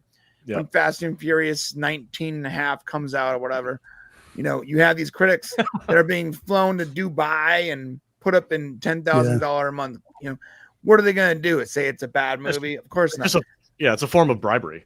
Exactly. Right. On the same note, like even on a lesser note, like, we were given screeners. We were given screeners for almost every major platform for a while there. And we were given the Star Trek screeners and from Paramount. Well, there was this moment where we were like making our videos based on having the screeners ahead of time. Like, oh, we're making this next video on this, on this coming week's episode. We have to have it before, or else we're not going to be able to produce this video in time to release it at the right time to get the most amount of clicks to fund our lives. And I remember thinking to myself, hey, what if it sucks? Because we're going to say it sucks. And at some point we're going to lose access to this. Yeah. I got really lucky that when I put my ass in the line for Star Trek Picard season 3, it didn't suck. Got really lucky because it didn't. I was really happy with it. To be fair, I had seen it ahead of time at Terry's. So when I went to Nerdrotic and I went to everyone that we talked about, I was like, look, guys, I watched it. It wasn't that I was just in his house eating his pizza. That was fun. But I watched it and straight up, it was great. Now, was he trying to bribe me a little bit? Possibly. Okay. With pizza? Okay. I'll be real. Yeah, yeah. I got pizza and coffee and popcorn, unlimited candy in my own private movie theater. I'll be Oh, real. man. That felt good. But when I watched wined it, and though, dined. but when Yep. me Why and does Shane this feel left, like it's getting to a good touch, bad touch thing? when me and Shane, I was also touched in a bad way and a good way. When Shane and I left, though, we were like, "Hey, look, that was a good time. He's a good dude." But I looked at Shane. I'm like, "What do you think about the show?" And he goes, "Let's say it at the same time." And we were like, 1, 2, 3, loved it. Both say it at the same time. We loved it. It was about honesty. Well, because I think that YouTubers and like people in our space are almost like what Gary said. I'll lose my channel before I lie about this shit. Yeah. Right. That's so based. Well, that's how all of us feel. Like, okay, like I'm not gonna bullshit you so I can keep your stupid screener access to Paramount, because worst case scenario, I'll just make that fucking video a week later. Fuck you. Yeah. So I'm gonna be honest, because that's what we do. We're honest. Well, the industry hates that because they are losing control over the reviews and the critics that they've held control onto for a long time now. And so they're fighting back. And like you see it in the gaming industry, with all these hyper LGBT woke people, that they've taken over a big portion of this industry, and they've denied certain people access to their games because they are trying to control it, and they're unable to control it. It's gotten so big. Yeah. This free speech sort of critic side of the internet has gotten so big they can no longer control it, and they're lashing out. And now you have games like Helldivers and this game Kingdom Come. These games that are just, in a way, Dota 2, just, I don't give an F about your crazy politics. We're going to make a good game and screw off. And they're criticized for a time, but they're upheld by the gamers because the people they actually go to for a genuine opinion are saying, hey, play this game. It's fucking great. Yeah. Yeah. And so they're losing control, and they're freaking the hell out, dude. There used to be a time when the majority of people would go to places like PC Gamer or IGN or Kotaku or, a plethora of these shit tier websites and magazines that used to be going on out there. Yep. But you never really can take them. I personally never took them seriously when they're trying to critique a game. Then you flip the page over, there's a big old 2-page ad for that very game that they just critiqued, right? Remember Game Informer? Oh, okay. It's like, I remember reading a review on a game, and there was a giant ad for the game. Right. But now what's, people, there's all these YouTubers and people on Twitch and everything that play these games now. But I get a little concerned when I'm watching, Tim the Tap Man play the newest shooter game out there, and he's trying to critique this brand new game, but yet he's been brought on by that very game to give him early access to show everybody. It's like, oh, okay. Are you being like genuine here? That is this really the greatest new shooter of 2024 or whatever? So there is some of that corporate shilling going on out there, but it's only for those really giant, huge channels. These guys that have like a 1 million plus subs. These are the ones that these game companies are trying to influence. It's the smaller channels out there. They did exactly what you're saying. They literally created a streamer out of nowhere. Cootie shoes. That's a great show. Well, Dutch, let me ask you this. So, in this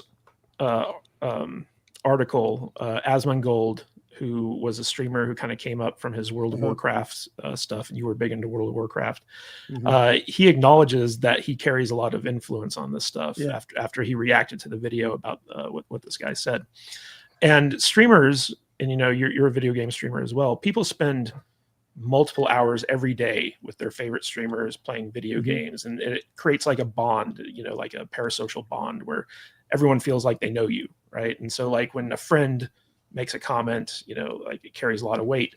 What we've been seeing recently, especially in the video game sphere, is you have like these sweet baby inks, these people who kind of come in and consult on these video games and force them to make people ugly and diversify and all this other stuff. And then recently you had Ubisoft come out and say that their Assassin's Creed game that's set in the samurai era is being delayed yet again. And they've been facing numerous amounts of backlash because they made the samurai African American or black. I'm just going to say black. They made him a black samurai instead of a Japanese samurai. And so like basically you're playing a black samurai going around killing a ton of Asian people for this game. Right. And it's totally problematic, but they did it because of DEI reasons. And streamers like Mangold and stuff like that have been very vocal about how stupid this is. And Sony or Ubisoft keeps pushing back this game time and time again. Do you think that that gamers and streamers and stuff like that can actually tank a multi-million-dollar, in some cases billion-dollar AAA publisher just based off of calling out their bad practices? Absolutely. There's nothing worse than a gaming community that you piss off. They can tank your game overnight quicker than you can snap your fingers. I mean, just look at Helldivers over the Sony thing. I can't believe Helldivers is still around, because when they went through this shit with Sony, overnight they lost 350,000 people playing that game. It went from 200,000 negative reviews. Yeah. It was insane. You know, there's Didn't nothing the studio more come out with toxic. some base response though? Yeah, I mean they're working on fixing stuff, but that's not the point. The point is that if you scorn your community, you're done. It's over. There's nothing, and there's really not a whole lot of things that you can do about it. Right. And the gaming community, as toxic and crazy and angry as it can get, is also very supportive of each other, I think is the word I'm trying to. They have each other's backs when it comes to a lot of this stuff. You know, you talk about this Sweet Baby Ink shit. I'm not touching any game that Sweet Baby Ink has their taint on. Just not going to do it. I'm not going to buy it. I have zero interest. Yeah. So you know, and I know there's other companies out there that kind of do the same thing. And you know, when I learn more about those, if there's games out there that they're injecting all their DEI bullshit into, I don't really have a lot of interest in those games either. But as far as Sweet Baby Ink goes, no, I have no interest in that game, and I'm not the only one. There's thousands and thousands of people out there that feel just like me, and there's not enough of those blue-haired freaks out there that play games to support these games. Look at what was that game, that shooter that came out a couple months ago? Concord. On Concord. What they have, like, I mean, that's your, they literally 11 days they shut the whole game down. Yeah, that's your woke base of people that play games. They can't support the games. Yeah, no, it takes a community. So it takes a whole community. And I had a friend of mine. That's the whole thing. And that's the whole thing with this whole, with the entertainment industry. There's so few of these people that just talk loudly on social medias, and they try to push their influence around. There's not enough of them to even really make a difference, but yet we give them such wide bursts, and we give them so much influence, and we give them the platform. It's just like, shut up already. We don't have to listen to your bullshit anymore.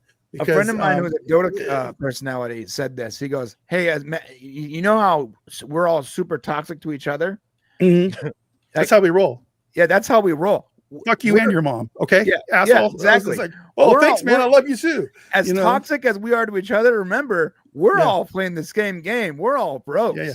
Tell your mom I said hi, loser. So if we're that toxic to each other, wait till you piss us off with your woke bull crap. Man. We're just gonna we're gonna flip it, and it's just as fast as we can flip on each other. We're gonna flip on you faster. I think that most gamers are not toxic in that way, but they just don't give an F, and they don't have time to play. A lot of gamers too are older people who just want to come home after work, play a couple matches, and then go to bed. Like that's my stream. That's my stream every night. I get home from work. I log on at 11 o'clock. I play games for 2 hours. I log off and I go to bed. This is our bowling. Leave us alone. Right. That's what we do. Well, Odin, Critical Drinker and Gary and, guys like that. I know that, you spend time on a little known live stream called Friday Night Tights, and, you slim it with them over there. But how do you like, it's very obvious that they've reached like mainstream acknowledgement where they're showing up on Piers Morgan and all this other stuff, and so like their voices are being magnified. And one of the interesting things about this article is like the video game people feel like I feel like they get a lot more instant feedback based off of what these influencers have to say, whereas the movie studios continue to fight back against it. They continue to vilify their critics and vilify the fans that don't want some stuff like that. Hollywood has basically pioneered the blame the fans marketing strategy where it's like, oh, the fans are racist, the fans are sexist, the fans are this, and that. They don't understand our genius. They shouldn't be listened to. And it's because of that people like Critical Drinker and Gary, I think, have found like some real support, simply because they're not afraid to basically voice their opinions despite all like the labels that could be applied to them.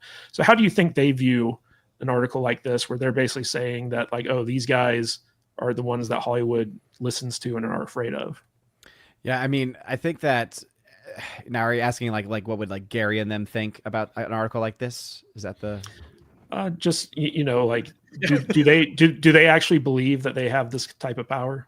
Okay, I was trying to like who was the one who was seeking the, it was like, is it the people who was writing the article or the, okay, gotcha. So yeah, I think that they probably would think they have some influence, right? Because they can look at their own analytics, they can see the impact they have. I think especially for Friday Night Tights and the whole crew we have there, it's really the meetups that I think make it real, like even more so, because super chats and the discords and all the other interactions that we can have with people are huge. But until you actually have that physical interaction with people and you're waiting in a line, and even someone like me who tries the best that I can to speak up on the show when I can, but it's very hard to get a word in edgewise sometimes on the show.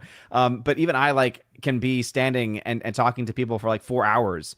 I remember like the first Dallas meetup I ever went to, we were in this bar and I realized 4 hours had passed and I was still just talking with people. And so I think that is something where that makes it a bit more real. And I think that that's probably what has made it a bit more, a bit more of a wake up call for people like Gary and others, where they realize just how much power they have, how much influence that they can have. Now, whether or not they personally believe, obviously you would have to ask them as far as like how much influence they have, but definitely someone like Critical Drinker, even more so, right? Because Gary obviously has a huge reach, but Critical Drinker I think has the widest reach of almost anybody in this space, in our circle. And it's really cool now just to have him be so mainstream that I can talk to a lot of my friends, or I can talk to, even some, students will bring this up at school as well, where they'll have at least heard of Critical Drinker, right? He's much more of like this iconic statement. So I think that for sure they should definitely be afraid of voices like his. But I think that, Gary has to be in that mix as well, because he's definitely on that rise to being at a very similar level. And I think there's a lot of others in our space that are also, kind of rising to that level as well. And obviously anyone that Drinker associates with will also be able to, get even that much further along as far as their own cultural influence is concerned. But it's just so cool now to see someone like Drinker, be the person that a lot of people, even in Hollywood, will literally say, like a lot of people's sources will mention, saying, yeah, they watch Drinker's videos and they mention these things. And, I think that, yeah, people like him and Johns have a huge impact, much bigger than anyone I think would typically realize, especially covering the box office. I can tell, when there are movies that are universally panned by the online version, online critics versus the establishment critics, usually the box office is soon quick to follow. Yeah, and Tom, you're part of Midnight's Edge, which I would kind of put into that category as being influential YouTubers. How do you think the future of this is going to pan out? Do you think YouTubers are going to be gaining more traction? How do you think Hollywood's going to fight back against them? What's your thoughts? Well, first of all, I'm flattered that you would put me in that category with the rest. But yeah, I mean, it was just a matter of time. I mean, you guys have pretty much said everything that I can say here. It's mostly about authenticity, right? We're fans first and foremost. We're geeks. We're nerds. We're into this stuff. We know the ins and outs. We kind of can draw patterns and see where things in the past worked and didn't work. So we're doing a lot of the footwork that these studios are paying tons of money to these, groups that do like statistics and studies and, little group things and test audiences and all that kind of stuff. We are your test audience, you idiots. And we've been saying this for years, and if they just start listening to us, and now, thank God they finally are. Are we right all the time? No. Should you listen to the fans all the time? Not necessarily, but when you have a group like Critical Drinker and Gary and guys like that, who most of us here on the panel know personally, what's the one thing we can say about them all? They're pretty much what you see on stream. I'm kind of the same way as far as I can tell. I mean, we're all just who we are. I mean, yeah, I get a little boisterous and over dramatic and passionate about shit, but I mean, at the end of the day, I mean, most people know when I'm being authentic, and that's kind of, I think, the key thing. I mean, and you'd think that the media industry and Hollywood would have figured this out years ago, but they just for some reason refuse to acknowledge it.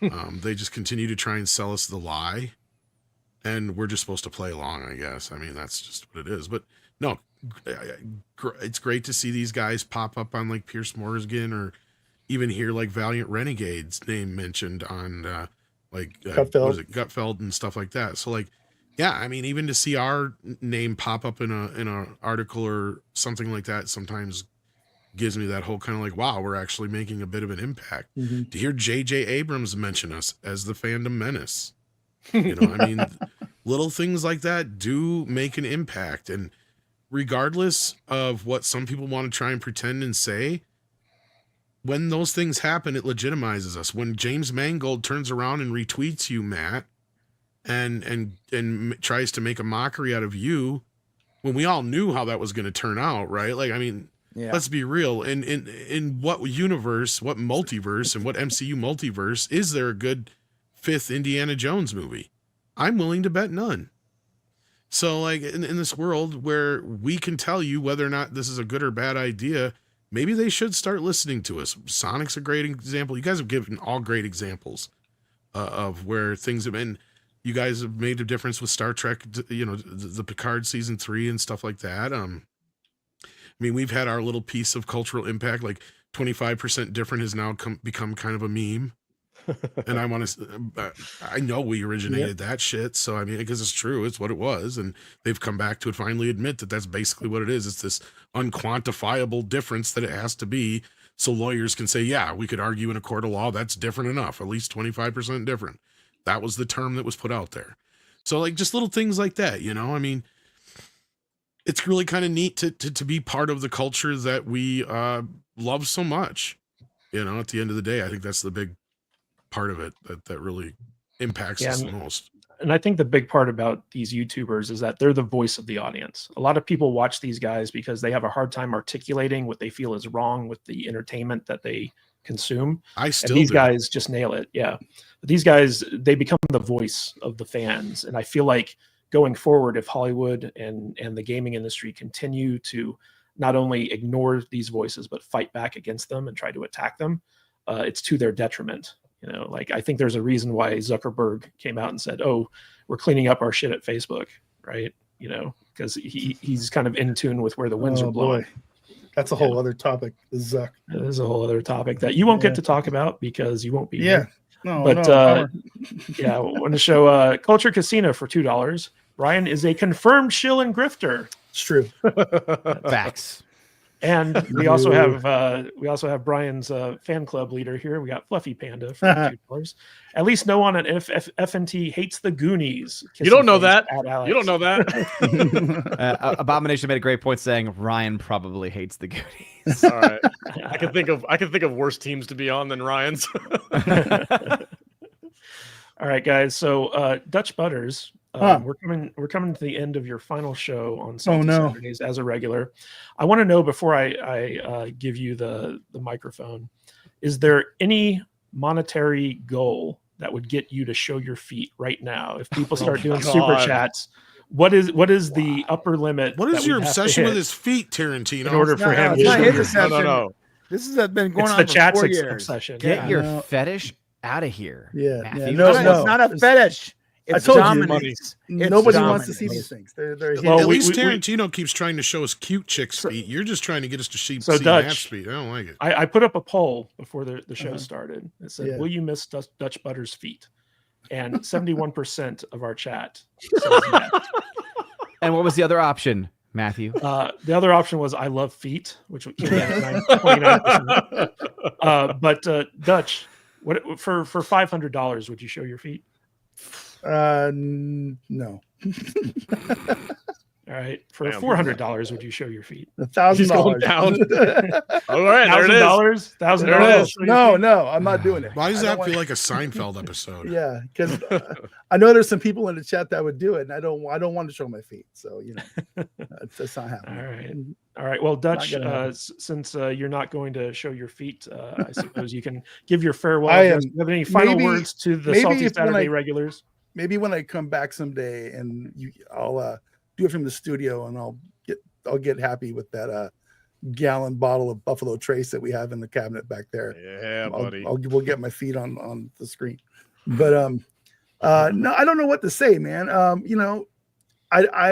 this is not going to be goodbye for me. I just, I got to take a break for a while because my schedule at work is changing. I've got to go to work. See you later. It's see you later for sure. I have to go to work at 4 a.m. and I have to work till 2 now instead of the opposite. Like today, I have to go to work right after this. That's why I've always had a hard out at 12 because I have to go to work right after we're done. But I do want to say it's been a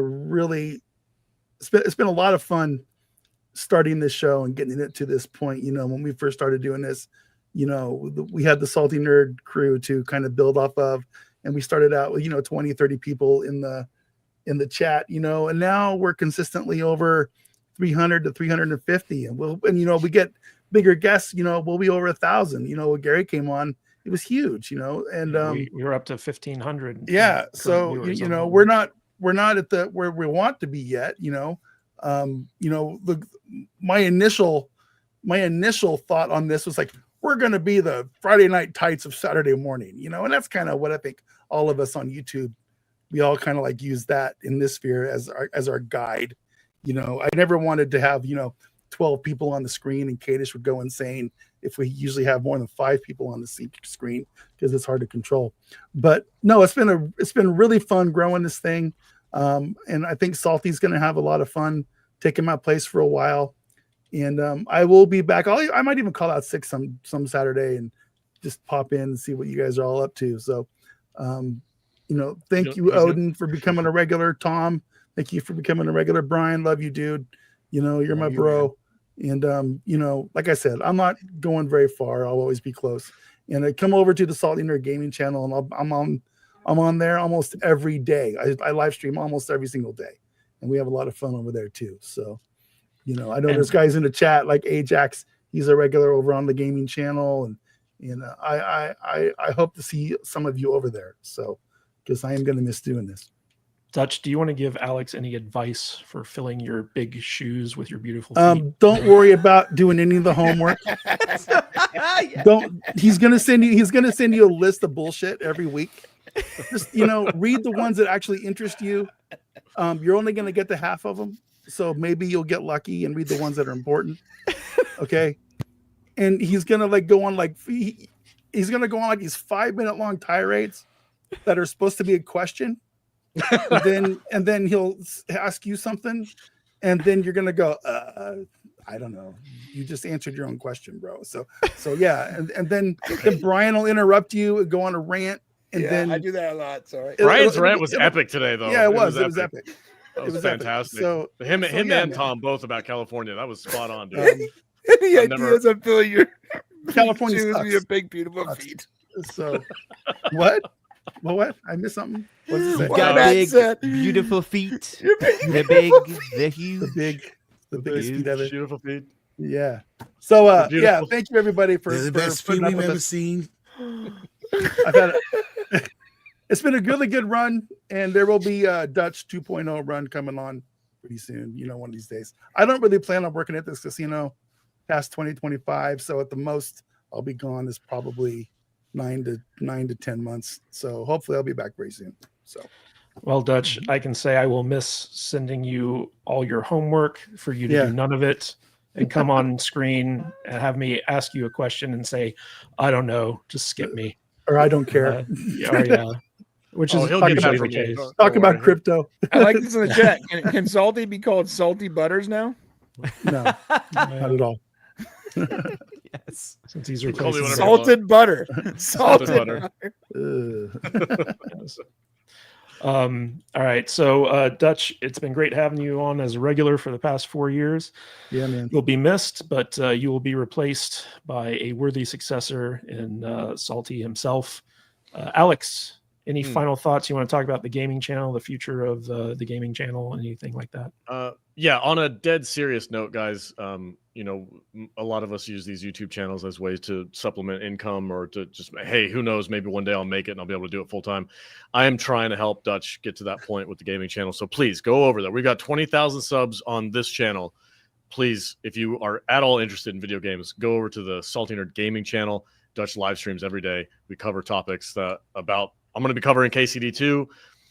We talk about Helldivers primarily, but who knows, in the future we could talk about anything. But my biggest thing is just supporting Dutch and getting that dream to come true where he can quit that terrible job and do what he loves to do every day, all day. I'm going to go on a R-rated Conan Exiles stream every day. You're going to get our channel demonetized. And I'm just going to like go around pantless with my dongle flopping around as I go out there and kill things. Yeah. So it'll be fantastic. You know which? I'm here to crush Culture my Casino enemies, see for them die $5. before me and hear the lamentation of their That's it. women. That's it. Culture Casino for $5. Alex is anointed buttered feet. So, buttered feet. Thank you for that. Salty very buttered sincere thing. Salty buttered That's feet. nasty.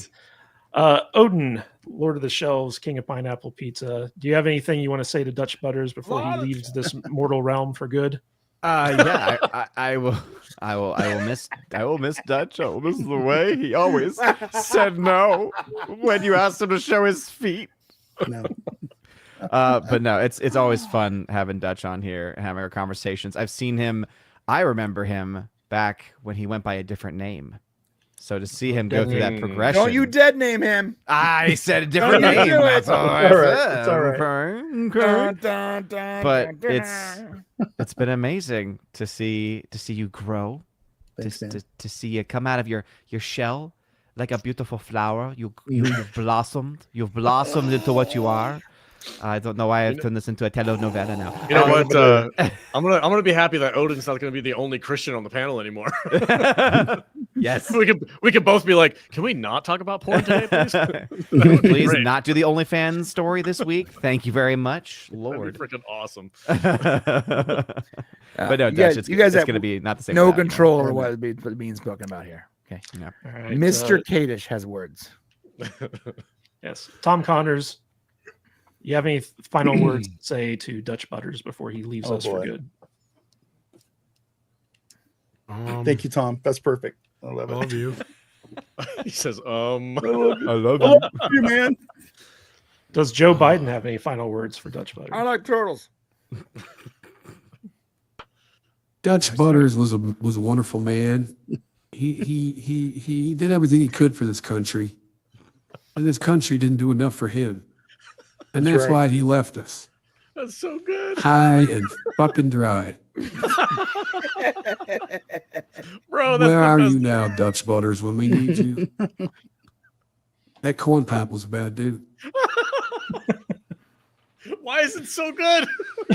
Is that what he said at Jimmy Carter's? Yeah, no shit. Yeah, exact same eulogy. I just talked to Jimmy yesterday. He's a great guy. All Him and I right, went to high school Brian. together. Brian from the Popcast. Any final words for Dutch Butters before he leaves us for good?